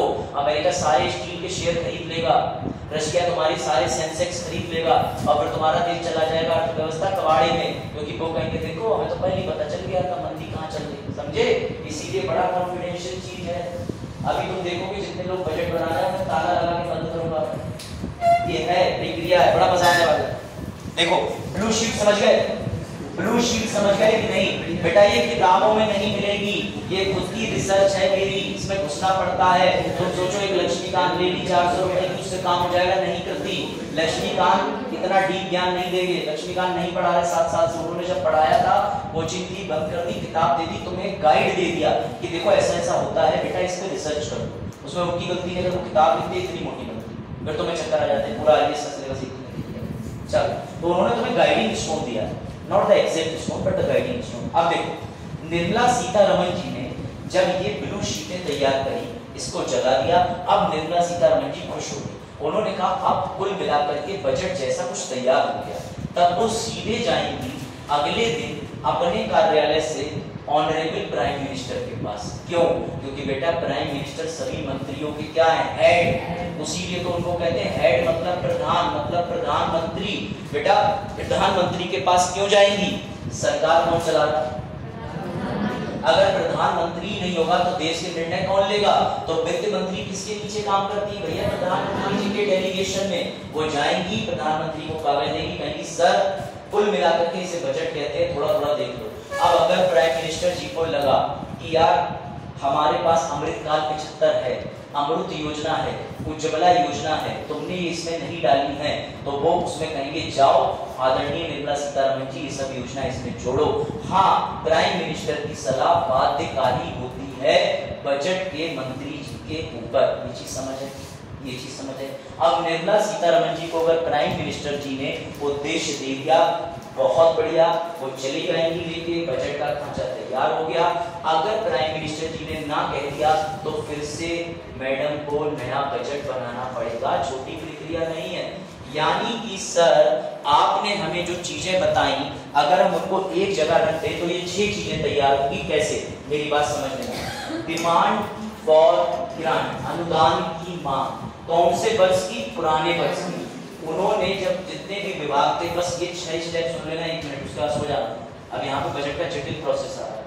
सबसे पहले अनुदान की मांग जब विभागों ने करी, जब राज ने नोटिस भेजा, तो उन्होंने पिछले साल का खर्चा तो लिखा ही था, इस साल कितना पैसा चाहिए ये भी मांगा। तो मैंने यही तो लिखा है, डिमांड फॉर ग्रांट पिछले साल की, डिमांड फॉर ग्रांट इस साल की, पिछले साल का खर्चा दिखाया, इस साल का पैसा मांगा। तीसरी चीज जो तुम्हारा अनुच्छेद 112 कह रहा था, मैंने डिट्टो कॉपी कर दी है, स्टेटमेंट ऑफ अकाउंट यानी वार्षिक वित्तीय विवरण। कोई डाउट? ये 3 चीजें तुम्हें परिचित लग रही है शुरू की कि नहीं? शुरू की 3 चीजें परिचित लग रही है कि नहीं? अनुदान की मांग, जो कि उन्होंने पिछले खर्चे भेज दिए, कितना पैसा चाहिए, दूसरी चीज अनुदान की मांग इस वर्ष की मैंने बता दिया। तीसरी चीज बेटा स्टेटमेंट ऑफ अकाउंट अनुच्छेद 112 के तहत पूरे साल का विवरण बजट से 1-2 महीने पहले तुम्हारे देश में हमेशा आर्थिक रिपोर्ट आती है। क्यों आती है? ये आर्थिक रिपोर्ट इसीलिए आती है ताकि देश में अर्थव्यवस्था में क्या चल रहा है बताया जाए। हाँ, बजट बनाते समय ये रिपोर्ट पढ़ी जाती है और हर देश की अपनी आर्थिक नीति होती है कि वो इस पूरे साल में पैसे को कैसे खर्च करेगा। तो आर्थिक नीति, आर्थिक रिपोर्ट, ये दोनों चीजें आती हैं और अंत में आता है टैक्स का प्रस्ताव कि इतना टैक्स मैडम बढ़ा दो, इतना टैक्स कम कर दो। मेरी ये 6 पॉइंट सुनना, तुम शॉक होने वाले हो, मजा आएगा। पहला, अनुदान की मांग पुराने साल की, अनुदान की मांग नए साल की, ये दोनों एक ही साथ विभाग भेज दो। तीसरी बात, अनुच्छेद 112 के अंदर वित्तीय वार्षिक विवरण, कोई दिक्कत? एनुअल फाइनेंशियल स्टेटमेंट आ गया। उसके बाद आर्थिक नीति, आर्थिक रिपोर्ट, कर प्रस्ताव। बेटा इन्हीं 6 चीजों को यूपीएससी एक साथ लिख देगा और कहेगा ये 6 चीजें मिलके बनाती हैं बजट। यही बजट है। बजट के अंदर सिर्फ ये 6 चीजें होती हैं। देख लो, बजट इन्हीं से बना होता है। हमने बजट बना लिया।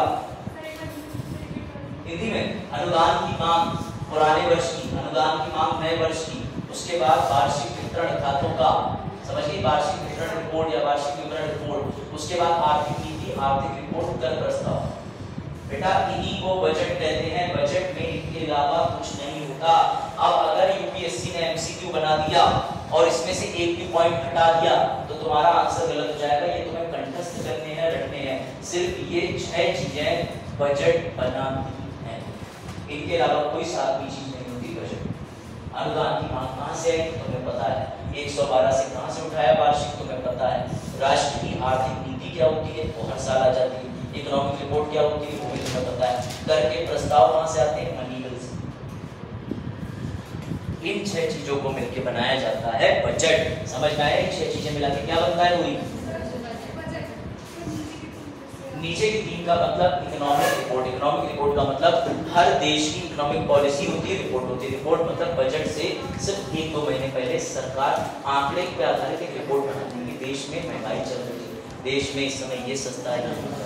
एक होती है आर्थिक नीति। आर्थिक नीति हर देश की बनती है हर साल कि इस साल देश को किस पे ज्यादा खर्चा करना है, किस पे कम करना है। और अंत में आता है टैक्स का प्रपोजल। यहाँ तक कोई डाउट बताओ? यहाँ तक कोई डाउट बताओ? बेटा बजट यही होता है, ये 6 चीजें मिला के बजट बनता है। If you don't know this तुम्हारा क्वेश्चन नहीं बनेगा। एसएससी यहीं तक खेलता है, 112 में बजट आता है बस। अगर तुम्हें उससे ऊपर लेवल के एग्जाम पीसीएस देने स्टेट के, तो तुम्हें ये 6 चीजें पता होनी चाहिए। अनुदान की मांग पुराने वर्ष की, इस वर्ष की कहां से आई, साफ साफ दिखा दिया। 106 से 109 होती है? नहीं सर, आमतौर पे 106 109 होती है, लेकिन वो ज्यादा भी सकती है। कंफ्यूज मत होना, उत्तर में मानना इनमें से कोई नहीं या इनसे ज्यादा। समझ में आया? तो कोई डाउट?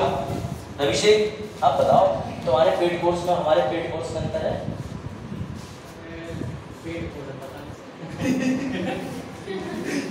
वो यहाँ तक नहीं छुपा है, मैं गारंटी दूंगा। बैठ जाना, तुम देख लो। नहीं लो की बात नहीं, उसके बीच का जिस जगह से पढ़ के आया कुछ नहीं। 60% क्या बेटा? ये 60 नहीं लिखा है, tax proposal of government of India, GO है, जीओ है, जीओ है। ना एक बिंदु और लगेगी। आज के मैंने अपनी पॉइंट का परसेंटेज है 2 बिंदु में सब करूंगी। ऐसे देखो एक काम करते एक बिंदु एक। चलो कम पी लो थोड़ा सा।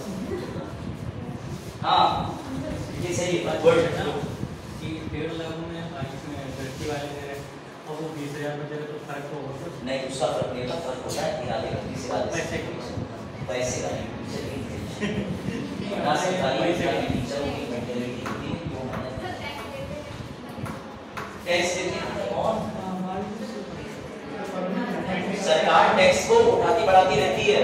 हर साल बजट में बेटा टैक्स का भी कर आता है। इन चीजों पे बजट में तुम देखते नहीं हो। इस बार शराब हुई महंगी, टैक्स बढ़ा 28%। इस बार साबुन हुए सस्ते, इस बार गाड़ी में टैक्स हुआ ज्यादा, इस बार मोटरसाइकिल लेना महंगा हुआ, इस बार घर में औरतें लेके आएंगी जूसर मिक्सर हुई 50% की टैक्स की छूट। तो भैया ये सब बजट में तो आता है। आपको पता है? तुम्हारी मम्मी से पूछो, तुम्हारी मम्मी सोना चांदी देखती रहती, सोने के रेट ऊपर, सोने के रेट नीचे। टैक्स क्यों देना होता है? बड़ा अच्छा सवाल आया कृति का। कृति, स्कूल की फीस क्यों देती हो? हाँ, अभी भी आता जवाब। पढ़ने के लिए नहीं, बिल्डिंग, पंखा, टीचर, सैलरी।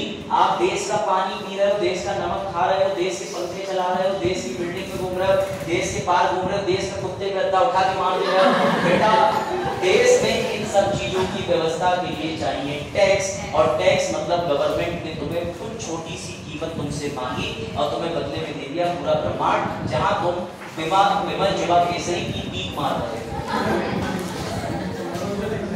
समझ गए? टैक्स की अगर रटने का डेफिनेशन पाओ तो टैक्स की बड़ी अच्छी डेफिनेशन इंग्लिश में बताता हूं। Tax is the substantial and vital part of the economy, the whole economy run completely on the basis of which people will fund and dedicated to the society, dedicated for the government purposes. हो गया? हिंदी में नहीं पता मुझे, मेरा code भी क्यों नहीं? अच्छा, वीडियो रिमाइंड करके देखना, 1.5x में देखते हो जाना 0.5x। लेकिन हाँ, मैंने तुम्हें ये डेफिनेशन बताई, ये जेएम कीन्स की है। JM Keynes was one of the, किसी ने पढ़ा है? बीकॉम पढ़ा है? इकोनॉमिक्स पढ़ा है? इकोनॉमिक्स में जेएम कीन्स नहीं पढ़ा? जेएम कीन्स सर नहीं पढ़ा? जेएम कीन्स क्या पढ़ा? JM Keynes one of the top economist. JM Keynes, अरे जिसने ब्लैक, आपने ग्रेशियम लॉ तो पढ़ा होगा ना, good money drives out bad money out of circulation, काला धन सफेद धन को संचालन से पढ़ा होगा ना, ग्रेशियम सिद्धांत। अब मैं कॉमर्स से पढ़ा, देखो देखो देखो देखो, मेरा टॉप मार्क का सफल हो गया। चलो लो बेटा, इन्हीं 6 चीजों को बजट कहते हैं, इन्हीं 6 चीजों को बजट कहते हैं, ये ध्यान रखना। अंग्रेजी हिंदी तुम्हें समझा दी गई, लिखवा दी गई है, अंग्रेजी हिंदी मत करना। चलो आगे बढ़े। अब जैसे ही यहाँ तक बजट बनके तैयार हुआ, रवि शेख बोले सर मुझे चाहिए छुट्टी। तो मैंने कहा रवि शेख तुम्हें छुट्टी नहीं मिलेगी, आओ चलो तुम्हें खिलवाते हैं हलवा। तो रवि शेख बोले कैसे? तो मैंने राज से कहा राज तुम तो वित्तीय सचिव हो, अब मैडम अगला कदम क्या लेंगे? तो राज ने बताया सर ध्यान से सुनिए, बजट बन गया लेकिन बजट लागू नहीं हुआ। बजट बन गया लेकिन बजट लागू नहीं हुआ। बजट बनने की खुशी में, जैसे तुम्हारे पेपर देने जाने की खुशी में मम्मी तुम्हें घी और चीनी, और वो भी जो दही चीनी होता है, दही चीनी होता है, दही चीनी चम्मच भर के मुंह में दे देती है तुम्हारे लिए बेटा, ले जितना ज्यादा दही उतने ज्यादा नंबर, जितनी ज्यादा चीनी उतने ज्यादा नंबर, ठीक है? तो इस खुशी में तुम ज्यादा दही चीनी खा के जाते हो। ऐसे ही यहाँ देश का बजट बना है, तो ध्यान रखना मैडम उस बजट को 6 चीजों को एक साथ लिख के तैयार करके प्रिंट होने के लिए भेज देती हैं।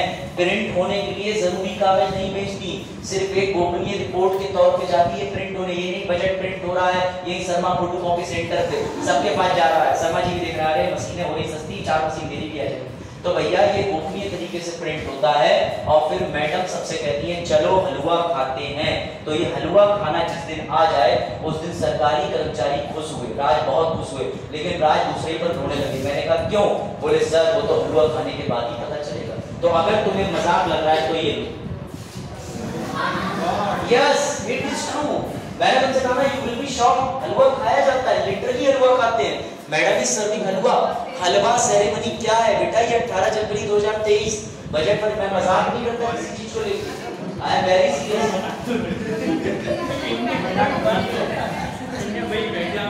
यहाँ बजट की बात ही नहीं हो रही, यहाँ ये हो रहा है बजट बन के चला गया गोपनीय तरीके से प्रिंट होने। आप मैडम और इनके साथ में एक और मंत्री जी हैं, वो दोनों देखो हलवा सर्व कर रहे हैं, लिटरली हलवा चलता है, आई एम नॉट जोकिंग, तुम सर्च करना। बेटा हलवा क्यों दिया मुझे पता था, मुझे पता था। तो वही वाले मेरे दोस्त जो जम्मू कश्मीर पूछ रहा था टोकन इवेंट्स क्यों बैठा है, इससे सारा नाम नहीं दे रहे। हलवा देना मैंने अभी अपने मुंह से बोला, भारतीय परंपरा है। दही चीनी देने से तुम्हारे नंबर बढ़ जाते हैं क्या? साइंटिफिकली अगर दही चीनी से नंबर बढ़ रहे होते तो कॉपी पे मैं तो दही और चीनी में छाप रहे ऐसे ऊपर बढ़ी। फिर मैं कहता ये देखो पत्थर पहाड़ पर्वत जो है पठार सबके मैदान मैंने बनाए, उठाओ उठाओ उठाओ नंबर बढ़ गया, नंबर बढ़ गया, फिर से वो सिर्फ एक माइंड को रिलैक्स देने का तरीका है। जैसे बिल्ली काट जाए रास्ता, जैसे बिल्ली रास्ता काट जाती है तो कुछ लोग कहते हैं अरे रास्ता काट ली, रुक जाओ रुक जाओ रुक जाओ। कुछ लोग होते हैं स्पिट कर देते हैं, मतलब स्पिट का मतलब समझो फूंक देना यार, सीधे समझो, तुम अंग्रेजी भी समझते समझो। तो कुछ लोग स्पिट कर देते हैं। बेटा उस बिल्ली को नहीं पता तुम नेशनल हाईवे 23 पे जा रहे हो, जब वो यहाँ तब से घूम रही है, जब से हाँ बस जब से उसे जाना था उस बार, अब तुमने एक घर बना लिया, अब तुम्हारी रोड उसके रास्ते में आ गई है तो वो क्या करे? समझ गए? कई बार तो देखता हूँ इधर से आते हुए जंगल में बंदर, और 2-3 बंदर तो ऐसे देख रहे होते हैं लगता है मोटरसाइकिल में में बैठ के लिखता ना। मैंने प्रयास ही करा, मैंने बंदरों के पास हेल्प भी करी, इनको डरा देते हैं। और ये हकीकत है। एक दिन मैंने पार्ले जी का बिस्किट खोला, जंगल में कुछ बंदरों को मैंने ऐसे बिस्किट जो है थोड़ा खोल के फेंका, वो ससुर मुझे ही वापस फेंक रहा है। ये तो खा ले हमारे पास पार्ले जी लेके आया था, उसे गुड्डे लेके आया था। उस दिन से मेरा जानवरों पे भी विश्वास हो गया। चलो अब पढ़ो। लो बेटा, हलवा सेरेमनी के बाद जो हमारे राज रो रहे थे, पढ़ो राज क्यों रो रहे हैं, तुम्हें मजा आएगा। राज क्यों रो रहे हैं, पढ़ो पढ़ो पढ़ो पढ़ो। हलवा सेरेमनी के बाद जितने भी निर्मला सीतारमण जी को छोड़ के 100 से ज्यादा कर्मचारी सबको बेसमेंट में नॉर्थ ब्लॉक में दिल्ली के अंदर बंद कर दिया जाता है बिना मोबाइल के दर्शन के लिए, जब तक बजट पेश नहीं हो जाता। ये लिखा है सामने, और सबके सब इंटेलिजेंस की है। हाँ देखो साफ साफ तुम्हारे सामने लिखा है भैया, इंटेलिजेंस ब्यूरो द्वारा 24 घंटे निगरानी। संगरोध अवधि बोलते हैं, जिस अवधि के लिए वो बंद रहते हैं इसे संगरोध अवधि बोलते हैं। बेटा ये संगरोध अवधि के दौरान अपने प्रियजनों के साथ कोई सीधा संपर्क नहीं, पर्यवेक्षित फोन कॉल यानी आपातकाल में वो जाके कहते तो कोई इमरजेंसी पहुंच जाए। एक मजबूत नेटवर्क रखने के लिए फुल प्रूफ साइबर सुरक्षा, केवल वित्तीय मंत्री को क्षेत्र के अंदर और बाहर जाने की अनुमति है, लेकिन बेसमेंट के अंदर मोबाइल फोन का शीश शेष प्रतिबंधित है। दिलचस्प बात यह है 1950 तक ऐसा कुछ नहीं होता था, पर बेटा एक बार बजट लीक हो चुका है, तब से बजट की सेफ्टी के लिए सारे कर्मचारी को बेसमेंट में लॉक कर दिया है। मैंने कहा ना हलवा खिलाने के बाद राज रो रहे हैं, क्यों रो रहे हैं, क्योंकि अब राज का फैमिली से डिस्कनेक्शन हो जाएगा। मैंने कहा तुम्हें ये देखो पढ़ो, हलवा सेरेमनी क्या है पढ़ो बेटा पहले। I will teach you what Delhi Allahabad Lucknow चल रहा है, तुम्हें जाने की जरूरत नहीं, मेरे विषय नहीं लाने ताकि गारंटी नहीं। उससे आगे आप बात करना किसी से बजट पे, वो हमारे दिल्ली वाले भैया भैया जो तैयारी कर रहे हैं। हाँ हलवा सेरेमनी जरा बताओ, वो ये कहेंगे इतना ठीक तो हमने पढ़ाई है। हाँ ये बोलो नहीं बोलो। अब देखो फिलहाल ये है कि ऐसा नहीं है, इस पे बात करेंगे बाद में। चलो फिलहाल देखो मधुर शुरुआत। हलवा समारोह एक पारंपरिक, क्या बोला मैंने, पारंपरिक। ये नहीं बोला कि कौन सी संविधान के अनुच्छेद में लिखा है, राजीव ध्यान देना, ये परंपरा है। जैसे तुम दही चीनी खाते हो, प्री बजट, बजट से पूर्व कार्यक्रम है जो कि औपचारिक रूप से बजट से जुड़े विभिन्न दस्तावेजों की छपाई को हरी झंडी देता है। महीनों तक चलने वाली लंबी प्रक्रिया में बजट निर्माण किया गया, इसकी समाप्ति हो गई। परंपरागत रूप से दशकों से चली आ रही परंपरा के अनुसार हलवा एक लोकप्रिय भारतीय मिठाई जिसे शुभ माना जाता है, विशाल कढ़ाई में तैयार किया जाता है, वित्त मंत्रालय के कर्मचारियों को परोसा जाता है। वित्त मंत्री कढ़ाई को हिलाता, इतनी डिटेल दे दी अखबार वालों ने क्योंकि भैया हलवा चिपक जाता। तो मैं से नहीं पता कितने लोग बना लेते हैं, मैं बना लेता हूँ, मैं कल ही बना के सुबह खा के आया हूँ, ठीक है। अब इसका ये मतलब नहीं कि एक दिन टिफिन में लाइएगा, एक बार जलेबी लेके आओ, अरे आप लोगों को लाने की जरूरत नहीं। चलो मजाक कर रहा हूँ, पता चले हलवा अम्मा कह रही वाह बेटा हमारा 4-4 प्रकार के हलवे आ गए, हमें एक ही हलवे क्यों नहीं है जिससे दादी मालूम। तो समझो भैया दशकों से बस समझे, दशकों से चली आ रही परंपरा। देखो वित्त मंत्री कढ़ाई को मिलाकर और अधिकारियों को मिठाई परोसकर आगे बढ़ जाती है। यह मध्य दिल्ली में वित्त मंत्रालय के नॉर्थ ब्लॉक के बेसमेंट में होता है, जहां प्रिंटिंग प्रेस भी वही है। यानी मुझे लग रहा है प्रिंटिंग वाले भी बंद बोले आओ मशीन छापती तुमने, चलो अंदर बहुत हो गया, मशीनें छाप रहे चलो। उसके बाद कार्यक्रम के बाद जो होता है वही समारोह को महत्वपूर्ण बनाता है। संपूर्ण बजट प्रक्रिया में छिपी गोपनीयता बनाए रखने और लीक के लिए कोई जगह ना छोड़ने के लिए नॉर्थ ब्लॉक बेसमेंट को एक किले में बदल दिया। किला मतलब अंडरग्राउंड बड़ी जगह। लगभग 10 दिन के लिए लगभग 100 अधिकारी और अन्य कर्मचारी जो सीधे तौर पर बजट बनाने या छपाई से जुड़े होते हैं उन्हें पूर्ण अलगाव में रखा जाता है और बजट पेश करने तक बाहरी दुनिया से पूरी तरह से काट दिया जाता है। डिस्कनेक्ट, काट का मतलब दो टुकड़े नहीं, काट का मतलब नहीं आता। अब तुम जरा एक बात सोच के देखो, जो बच्चे आज एब्सेंट हुए हैं उन्होंने न सिर्फ बजट बनाने की भूमिका छोड़ी, अब वो कल आएंगे तो वो हलवा बन के आएंगे, मुझे उन्हें बताना पड़ेगा मुझे बजट 112 में तो आता, आपने को बताया ही नहीं। बेटा इस क्लास में एक छिपकली है वो भी लगातार दीवार पे चढ़ रही, गिरेगी जिस दिन उसने कहा बजट समझे? तो दीवारें नॉलेज लेके जाएंगी। छुट्टी मत मारा करो। आई एम सेइंग अगेन, अगर तुमने छुट्टी मारी तो तुम्हारा 10,000 का लॉस है, मेरा भी 2,000 का लाभ है, चाहे 2 बैठो चाहे कुछ बैठो। मैं तुम्हें क्लियरली बता रहा हूँ, तुम्हारा 10,000 रुपए चला जाएगा, ये तुम याद रखना। बिकॉज तुम्हें पॉलिटी इतना डीप नहीं लेके जाएगा। मैं मेहनत करता हूँ तो चैलेंज से करता हूँ। लोगों के 100 पन्नों में नोट्स खत्म हो जाते हैं, 109 पन्नों की स्लाइडें बना रहा हूँ मैं घर पे, मतलब और भी काम है मुझे। पहले सर ने जीवन ही समर्पित कर दिया स्लाइड बनाने, समझ गए? तो हलवा सही बना लो। अब देखो, हलवा ओवर।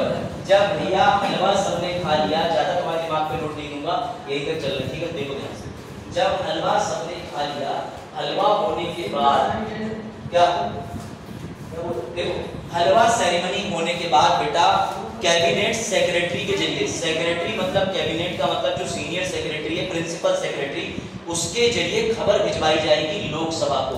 अब यहाँ पे गोल्डन क्वेश्चन, लोकसभा कोई बजट की खबर पहले क्यों भिजवाई जाएगी? क्योंकि बजट पहले लोकसभा में पेश होता है। आपने विजिट क्लियर? गुड। अब समझो ध्यान से, लोकसभा के सेक्रेटरी जनरल को खबर पहुंचाएंगे, उसके महासचिव को। सेक्रेटरी जनरल खबर देगा लोकसभा के स्पीकर को, अध्यक्ष महोदय खबर देंगे राष्ट्रपति को, राष्ट्रपति कहेंगे वाह बिल पेश कर सकते हो, ठप्पा लग गया। यहीं पर मेरा बजट मनी बिल कहलाता है, ये बात सिद्ध हो गई। क्योंकि बजट पेश होने से पहले किसकी अनुमति ली जा रही है? राष्ट्रपति की। और मनी बिल पेश करने से पहले किसकी अनुमति लेते हैं? राष्ट्रपति की। यहां तक कोई डाउट? कोई भी डाउट बताओ। तुमसे सिचुएशन रिवाइज कराता हूं, पानी पीता हूं, फिर आता हूं। कोई डाउट? जहां तक बजट बनाने की प्रक्रिया, कोई doubt? Halwa ceremony, demand for grant अनुदान, मांग दो प्रकार की, स्वकार table economic report, economic survey, tax proposal of government of India, ऐसे तुम्हें याद कंटेस्ट हो जाना चाहिए। इफ आई कैन यू बात आई समझ में? बात आई समझ में? क्योंकि बजट भी एक तरह विधेयक है। अब एसएससी में क्लियर कट क्वेश्चन आता है, बजट इज मनी बिल या फाइनेंस बिल, किस पे टिक मारोगे? सब बात क्यों? क्योंकि भैया बजट के लिए भी राष्ट्रपति की पूर्व अनुमति चाहिए, लोकसभा में पेश होता है, सारी शर्तें वही घूम रही हैं। और मैंने बताया कि बिल 4 ही प्रकार के होते हैं, घूम फिर के कोई भी चीज पेश हो रही है उसे 4 प्रकार के बिलों के अंदर ही होना पड़ेगा। तो ये धन विधेयक श्रेणी में आ गया। 4 विधेयक याद है ना? धन, वित्तीय, संवैधानिक संशोधन, साधारण। कोई डाउट? नहीं बैठो, अब तो आदमी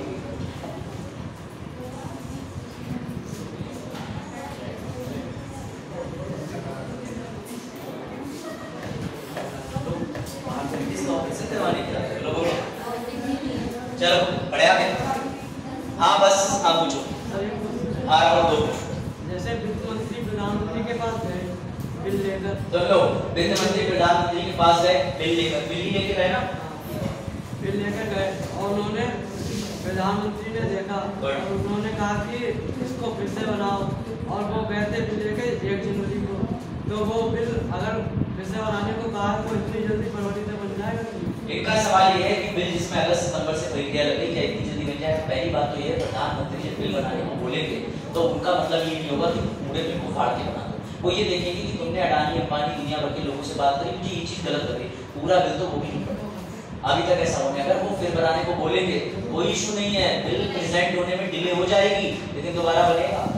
हालांकि ऐसी स्थिति आई नहीं, इसलिए मैंने पढ़ाते में कहा था कि उनकी जो ओपिनियन और एडवाइस है वो बाध्यकारी है, लेकिन उन्हें भी पता है कि अगस्त सितंबर से उन्हीं की पार्टी की मंत्री जी लगी हुई हैं, तो उनसे सब पीठ पीछे सलाह मशवरा चलता रहता है पास, समझ गए? इसलिए अभी तक स्थिति नहीं आई दोबारा बनवाया जाए। लेकिन अच्छी बात है, राहुल एक्टिव है, राहुल दिमाग लगा रहा है क्वेश्चन में, ठीक है?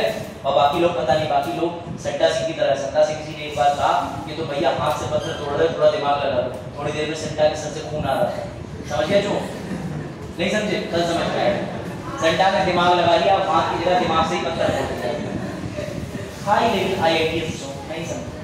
चलो भैया देखो, अब देखो क्लास में जो बच्चे नहीं आए उनके लिए ये कल अब कल तो नहीं, हमें अगले लेक्चर में बच्चे आएंगे तो वो ऐसे ही तो पढ़ा हमारे टाइम पे बजट नहीं पढ़ा है, हमसे छुपा लिया बजट, ठीक है? तो भैया लापरवाह बच्चे। अब देखा तुम, अभी और भी है, और जो अच्छे बच्चे हैं जैसे नूरी पलक वर्मा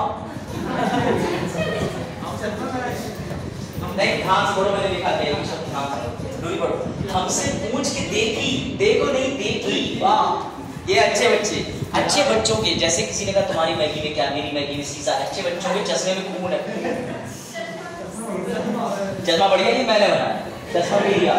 तुम लोग पिकासो के बाद अभी से दूसरा कोई याद रखोगे, ठीक है? बोले अरे सर की आर्ट भाई, चश्मा टूटा था, लाल रंग था, खून था। तो भैया ये देखो बिल्ली कितनी खुश है क्योंकि बिल्ली सब आ रही है, बिल्ली को स्मार्ट कैट। अब देखो अगले पे आ जाओ, ठीक है? अब देखो हाँ अभी उस पे आए। पहले ये समझ लो कि मुबारक हो तुमने बजट का निर्माण कर लिया है। अब हम बजट को लागू करने की 6 स्टेप देखेंगे जो बहुत आसान। 10 मिनट और लगेंगे फिर तुम बजट लागू कर दोगे। उससे पहले ये लिखा भैया बजट लागू करना, तो बिल्ली कह रहे सीख ली हम, तो समझो भैया इसमें सीखने का जज्बा है, समझ गए? कि कैट वाले नहीं मुझे अच्छे लगते। हाँ बताओ भैया कौन आया है, अपनी उपस्थिति दर्ज कर लो, वरना तो पता है ना सरकारी कागज में भी नहीं तो तुम उपस्थित भी हो, हम लोग ये मान लेंगे आप आ रही है। लो ये लो कोई बात। आरती जी मोहर लगाओ। मैं एक जगह पढ़ाने गया, वहाँ अंगूठे वाला स्टाम्प घूम रहा था। मैंने कहा ये पेपर कैसे देंगे? नहीं समझे जो तुम लोग? एक जगह अटेंडेंस सीट पे अंगूठे वाला घूम रहा था, ऐसे करके लगे पेपर कब देंगे, कहाँ बुला लिया मुझे आपने? तो सोच रहा हूँ यहाँ भी व्यवस्था रखेंगे। चलो लो बेटा अब इसे और बस ये 6 चरण है और तुम्हें बजट लागू करना भी आ जाए।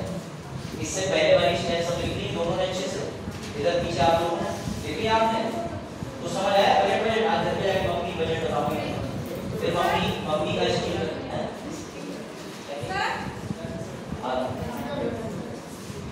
स्लाइड में। अच्छा स्लाइड ऊपर ले जाओ, नहीं सर पढ़ जाएगा। अरे स्लाइड डाल दूंगा मैं भैया, स्लाइड ऐसा बाहर नहीं डाल। अच्छा देखो भैया मैं ऊंचा सकता हूँ, ऑपरेशन चल रहा है, मैं मशीन घर बुलाए एक ही तरफ लगा। देखो खुद की बेइज्जती करने का ही मजा है, लेकिन सिर्फ खुद की बेइज्जती करने का मजा नहीं। इधर आगे से बजाएंगे आप, पूछो पूरी क्या कहते हैं? किसी ने आवाज लगाई कि सर सर, उसके बाद बोल रहे क्या हुआ प्रदीप, क्या आवाज लगा रहे? महिलाओं की आवाज ये कब से हो गया?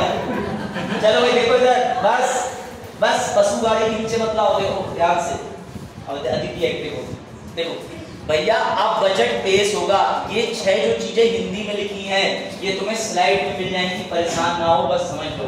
ये जो स्लाइड में हिंदी दिख रही है ऐसी मिलेंगी, बाकी तुम्हारे अपने जो नोट्स बना रहे हो वो बनाते रहो, लिखना भी जरूरी है। सुनो, निर्मला सीतारमण जी हलवा सेरेमनी के बाद सबको कुंडी से चाबी लगा के बंद करने के बाद, ताला लगाने के बाद चली जाती हैं यहाँ पर बजट पेश करने। 10 दिन बाद बजट पेश होगा और मुबारक हो बजट सबसे पहले कहाँ पेश होगा?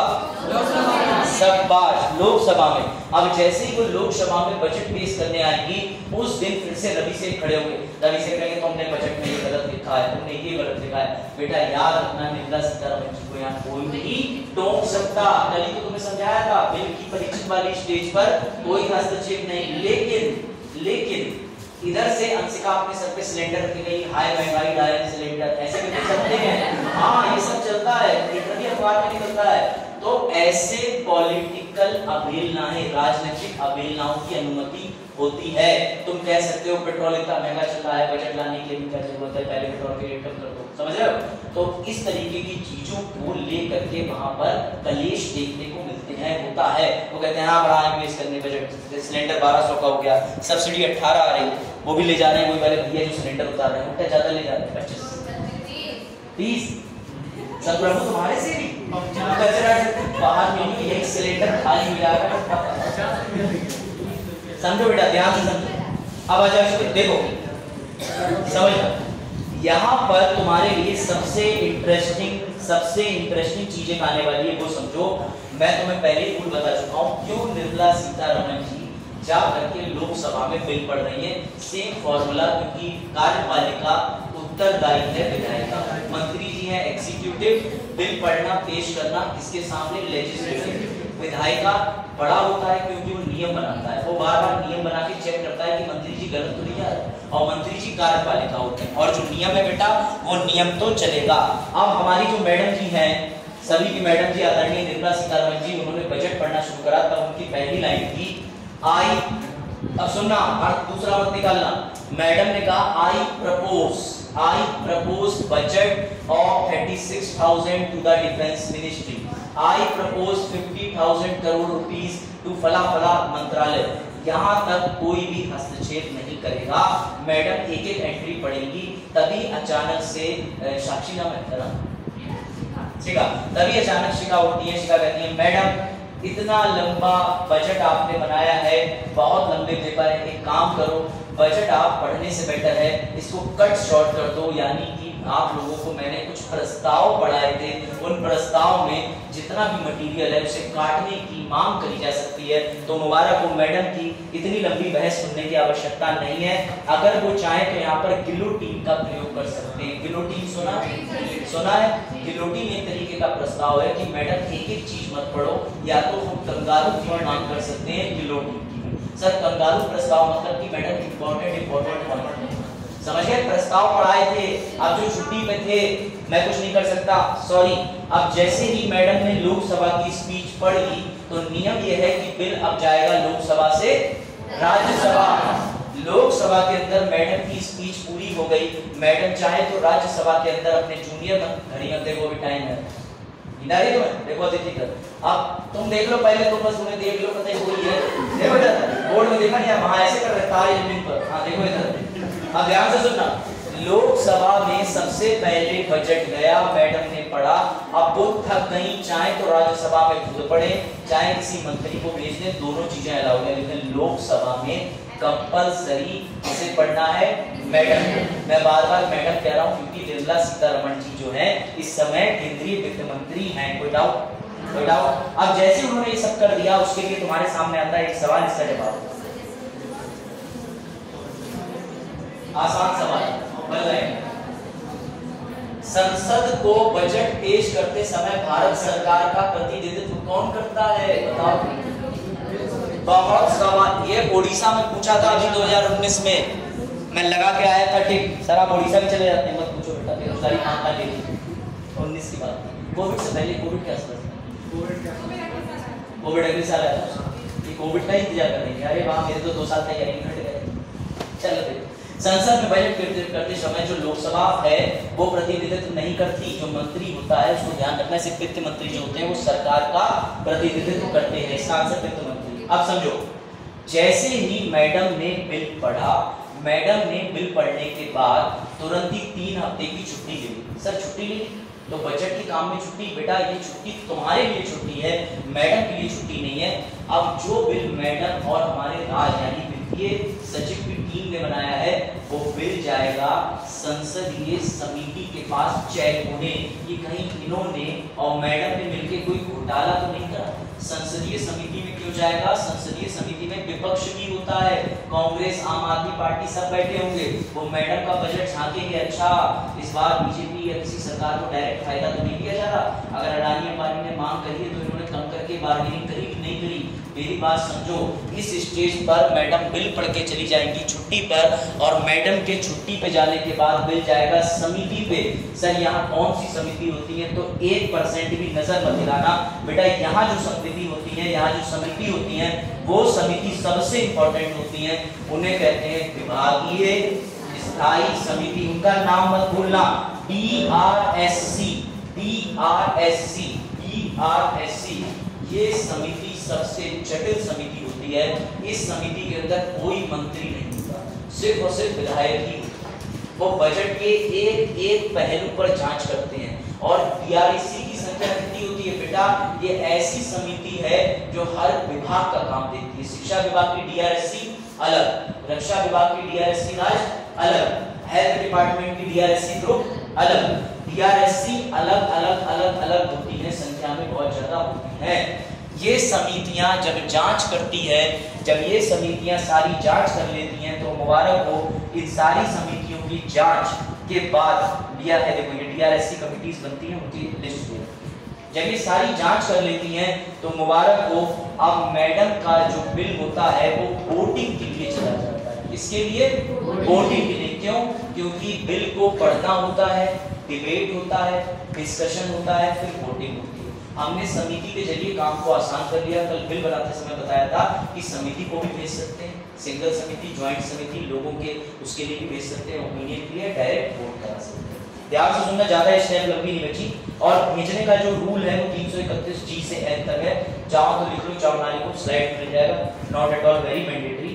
बेटा जब मैडम ने सारी सिफारिशें कर ली और अब मैडम वहां पर पहुंची, समिति की रिपोर्ट भी लग गई और जैसे ही मैडम ने बिल पढ़ना शुरू करा, बजट पढ़ना फिर से शुरू करा कि I speak that the ministry of defence, यानी मिनिस्ट्री ऑफ डिफेंस ने मांग करी है खट खट खट खट इतने रुपए की।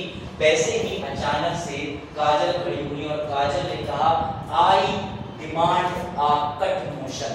अब तुम्हारा परखच्चे उड़ेंगे दिमाग में, सर ये कट मोशन क्या होता है? बेटा कट मोशन एक ऐसा प्रस्ताव है जो मैं तुम्हें उस समय पढ़ा देता तो तुम गुल्लोटिन और कंगारू की तरह खुल जाते। ये कट मोशन प्रस्ताव के लिए मैंने ये कैंची बताई, ये देखो, पहले तुम नींद देखो। हाँ भैया तुम्हें सिखा दिया। तो भैया ये देखो, कट मोशन कैंची। सर इसका मतलब क्या है? बजट पेश होने जा रहा है, निर्मला सीतारमण जी बजट पढ़ रही हैं। अगर बजट ऐसे ही पास हो गया तो फिर बात ही क्या है? बजट के समय विपक्ष के लोग मांग करते हैं कि बजट से कटौती करी जाए। क्या करी जाए? कटौती। बेटा ये कटौती जो विपक्ष मांग करता है, ये कटौती 3 प्रकार की होती है। इसमें पहले का नाम होता है कट दूषण, हिंदी है लेकिन दिखा दे, ये लो पढ़ो।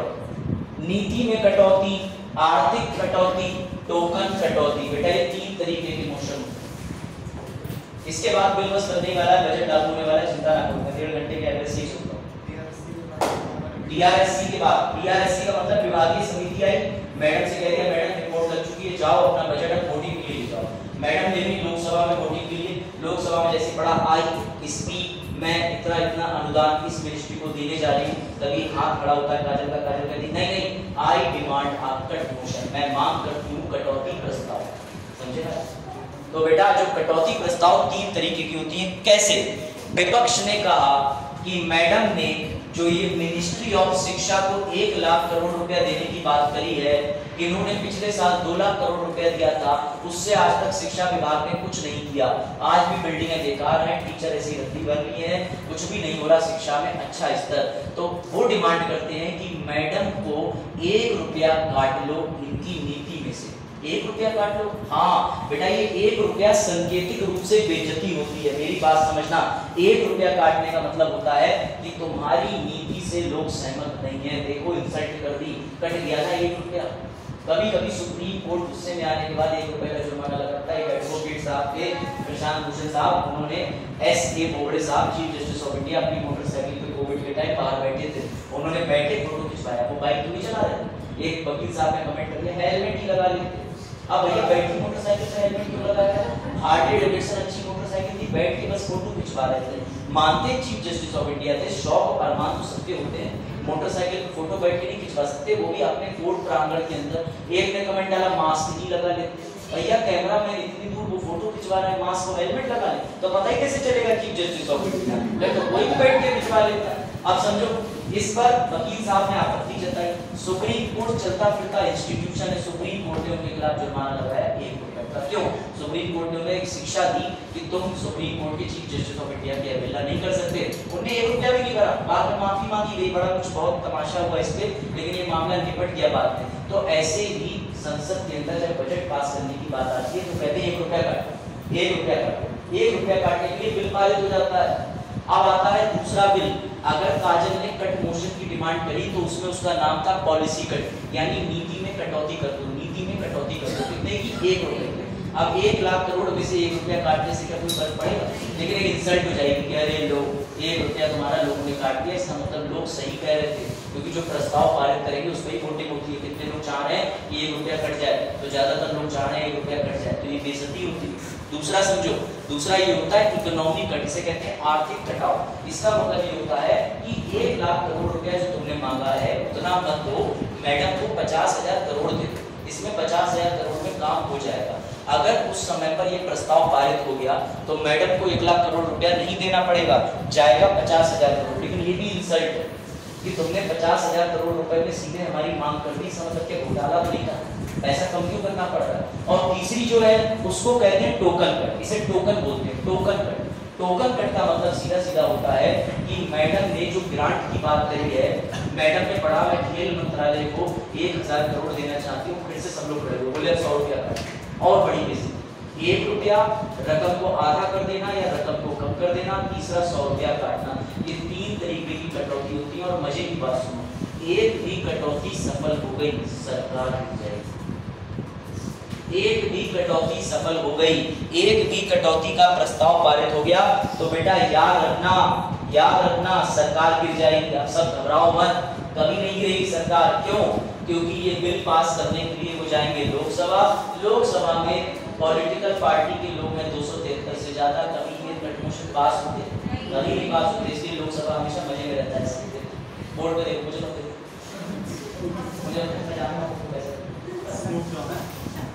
तो दिख गए। और तो और हाँ, नीचे वाला मीम भी देखो भैया, मीम नहीं मिस होने चाहिए। आप खुली आंखें ये लो, तो लोकसभा ऐसे करेंगे, ओ हमारे पास टोकन कट नीति आती, नीति कुछ नहीं चलती, समझ गए। बीच वाला देखोगे, अच्छा ये जो बच्चा है इसमें वो राज का बच्चा कह रहा है पापा ने बजट बना ही लिया, कह रहा है यस पापा ने बजट बना ही लिया। कुछ भी हुआ, समस्या आई, पापा ने वित्त सचिव बनके बजट बना ही लिया। तो बेटा अभी तुम्हें खुश होने की बात नहीं है, अभी खुश होने की बात नहीं है, अभी तुम्हें ऐसा होना है सर कितना पढ़ाओगे, बजट अभी भी लागू नहीं हुआ क्योंकि सर ने शुरू में बताया था 110 में मनी बिल, 112 में वित्तीय वार्षिक स्टेटमेंट, बेटा 114 रह गया है, जिसे अंग्रेजी में एप्रोप्रिएशन कहते हैं, हिंदी में विनियोग विधेयक कहते हैं। अब मैं तुम्हें मिलाने जा रहा हूँ मेरे एक मित्र से, यही ऑनलाइन, हाँ नहीं है वो, देखो ठीक है, तुम्हारे भी है, हो गया अभी देखो, चलो भैया अभी बजट नहीं पास हुआ है, जितने लोग ये कर रहे हैं बंद करो, बस अभी बंद नहीं होगा, अभी एक चीज और बची है। तुम्हारे भी मीम्स का चयन करने में मुझे थोड़ा समय लगता है पर मजा। अब देखो ध्यान, इसके लिए आ जाइए, इसके लिए बेटा मैं तुम्हें अपनी फेवरेट से मिलवाता हूँ जिनका बर्थडे होता है 15 मार्च 1993। तुमने नाम लिया क्या बेटा? तो एक दिन आलिया भट्ट ने मेरे पास फोन करा, बोले अभिषेक हाँ सुनो ध्यान से, सत्य घटनाओं पे आता है, ठीक है अब तो मजा आया। अब तो आलिया भट्ट आ गई, अरे सर आपकी आलिया भट्ट से जान पहचान है? हाँ बिल्कुल मेरी आती है। उसके बाद रणबीर कपूर धमकी देने आता। चलो अब सुनो ध्यान से, अब सुनो, एक दिन आलिया भट्ट ने मुझे फोन करा, मैंने कहा ये बिल्कुल क्लासिकल एग्जांपल समझ जाओ। आलिया भट्ट ने मुझे फोन करा 3 मार्च को, मैंने कहा हाँ आलिया बताओ, बोली अभिषेक याद है? मैंने कहा क्या याद है? बोली 12 मार्च को घर आना। मैंने कहा क्यों? बर्थडे तो 15 को होता है। बोली बिल्कुल बॉम्बे में है, अगर तू पीलीभीत से चलेगा तो 2-3 दिन तो लगेंगे। मैंने कहा यार क्या लॉजिक है दिमाग। तो बोली आलिया भट्ट की देखो अभिषेक 15 मार्च को तुम्हें मेरे घर आना है, मैं केक काट के रखूंगी और तुम्हें केक खाना है। तो मैंने कहा लेकिन आलिया एक प्रॉब्लम है, वो पूरनपुर के बच्चों का बैच चल रहा है ना, मैं उनकी छुट्टी नहीं कर सकता, तुमसे ज्यादा इंपॉर्टेंट छूट है लेकिन ठीक। तो आलिया ने कहा क्या मेरे बर्थडे से ज्यादा इंपॉर्टेंट? मैंने कहा हाँ आलिया वो छुट्टी नहीं कर सकते, वो थोड़ा रहता है, बच्चे मेरा इंतजार करते हैं, ज्यादा संख्या में आते, दिख रही है कितनी ज्यादा संख्या दिख रही है तो सुनो, तो मैंने कहा आलिया बट बच्चे ज्यादा आते हैं, मैं छुट्टी नहीं कर सकता। तो आलिया ने कहा देखो एक काम करती हूँ, तुम एक काम करना 15 मार्च के बाद मेरी नई पिक्चर की शूटिंग शुरू हो रही, मैं निकल जाऊंगी, तो तुम्हारे पास कब टाइम है? मैंने कहा मैं 20 मार्च को आ जाऊंगा। बोली तुम 20 मार्च को आना, मम्मी को अपना नाम बताना, फ्रिज का ड्रॉर खोलना, मम्मी तुम्हारा केक निकाल के दे देगी और मैं तुम्हारे केक पर एक स्लिप लगा के जा रही हूँ, अभिषेक टू द डियर अभिषेक तुम्हारे लिए। हाँ बस डियर छोटे भाई से भी बोला जाता और डियर हिरन से भी बोला जाता। चलो देखो, तो भैया आलिया भट्ट के चलेगी to the dear Abhishek Mishra, उनके लिए अब ध्यान से सुनना बेटा, अब टर्निंग पॉइंट आ रहा है, तो कंसेप्ट समझ चुके हो, समझाना बाकी है बेटा। सरकार बजट में केक बना के अलमीरा में रखती है, कैसे? सरकार ने कहा 1000 करोड़ रुपया डिफेंस मंत्री जी के नाम पे अनुदान की मांग पूरी हुई, हमने फ्रिज खोला, उसमें 1000 करोड़ रुपया रख दिया डिब्बे में, लेकिन डिफेंस मिनिस्टर को 1000 करोड़ ऐसे नहीं देंगे, वो मम्मी से अनुमति लेंगे केक निकालने की। And this is the master way of telling the concept. अब जब भी याद रखना, जब भी उन्हें पैसा निकालने की आवश्यकता पड़ेगी, तब वो अनुच्छेद 114 में विनियोग विधेयक के पास, इसमें लिखा हुआ उसका आर्टिकल नहीं रहा, मम्मी की अनुमति का मतलब जब भी रक्षा मंत्री को केक खाना या 1000 करोड़ की जरूरत पड़ेगी, वो जाएंगे एप्रोप्रिएशन बिल लेके संसद में लोकसभा के सामने पड़ेंगे, मुझे 1000 करोड़ रुपया इस तारीख में आवंटित करा गया है, कृपया ये फ्रीज खोल करके मेरे हिस्से का केक मुझे दे दो, मुबारक हो, मंत्री जी को 1000 करोड़ रुपए मिल जाएंगे। अगर उन्हें कम चाहिए, मैं आलिया भट्ट की मम्मी से कहा आंटी केक बहुत बड़ा है, आधा काट के दे दो, मैं 2 दिन बाद खा लूंगा, उन्होंने आधा काट के दे दिया, तो 1000 करोड़ की जगह 500 करोड़ रुपया मैं लेके काम चला सकता हूं। बेटा इसी अंतिम बिल को कहते हैं विनियोग विधेयक, यानी एप्रोप्रिएशन अकाउंट। लास्ट चीज सर, यहाँ तक बजट बन गया, बजट बन चुका था पहले, सर लागू हो गया, नहीं, लास्ट चीज, और इस बिल के साथ में वित्तीय बिल श्रेणी 1 श्रेणी 2 भी निकालते हैं। क्यों?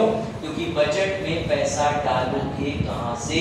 वित्तीय विधेयक श्रेणी 1 ने बताया था कि इधर से पैसा डालूंगा, नीति में लगाऊंगा, उधर से पैसा आएगा, तो तुम्हारे बजट से तुम पैसा निकाल रहे हो, लेकिन बजट के साथ ही एप्रोप्रिएशन बिल और वित्तीय बिल भी पारित करने होते हैं। इज इट क्लियर और नॉट? इज इट क्लियर और नॉट? अगर हुआ है तो ये लास्ट आंसर दे दो, फिर खत्म करते हैं बस।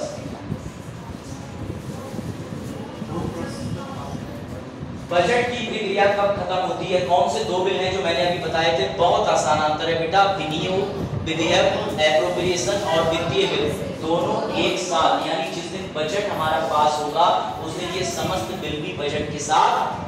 I hope you enjoyed the lecture. Good doubt? कैसी लगी तुम्हें टीचिंग? मजा आया? टीचर को नहीं बदलना, क्वालिटी बदलना, क्या अब ऐसे टीचर और ऐसे करते, I teach what I have learn, I don't teach what I don't.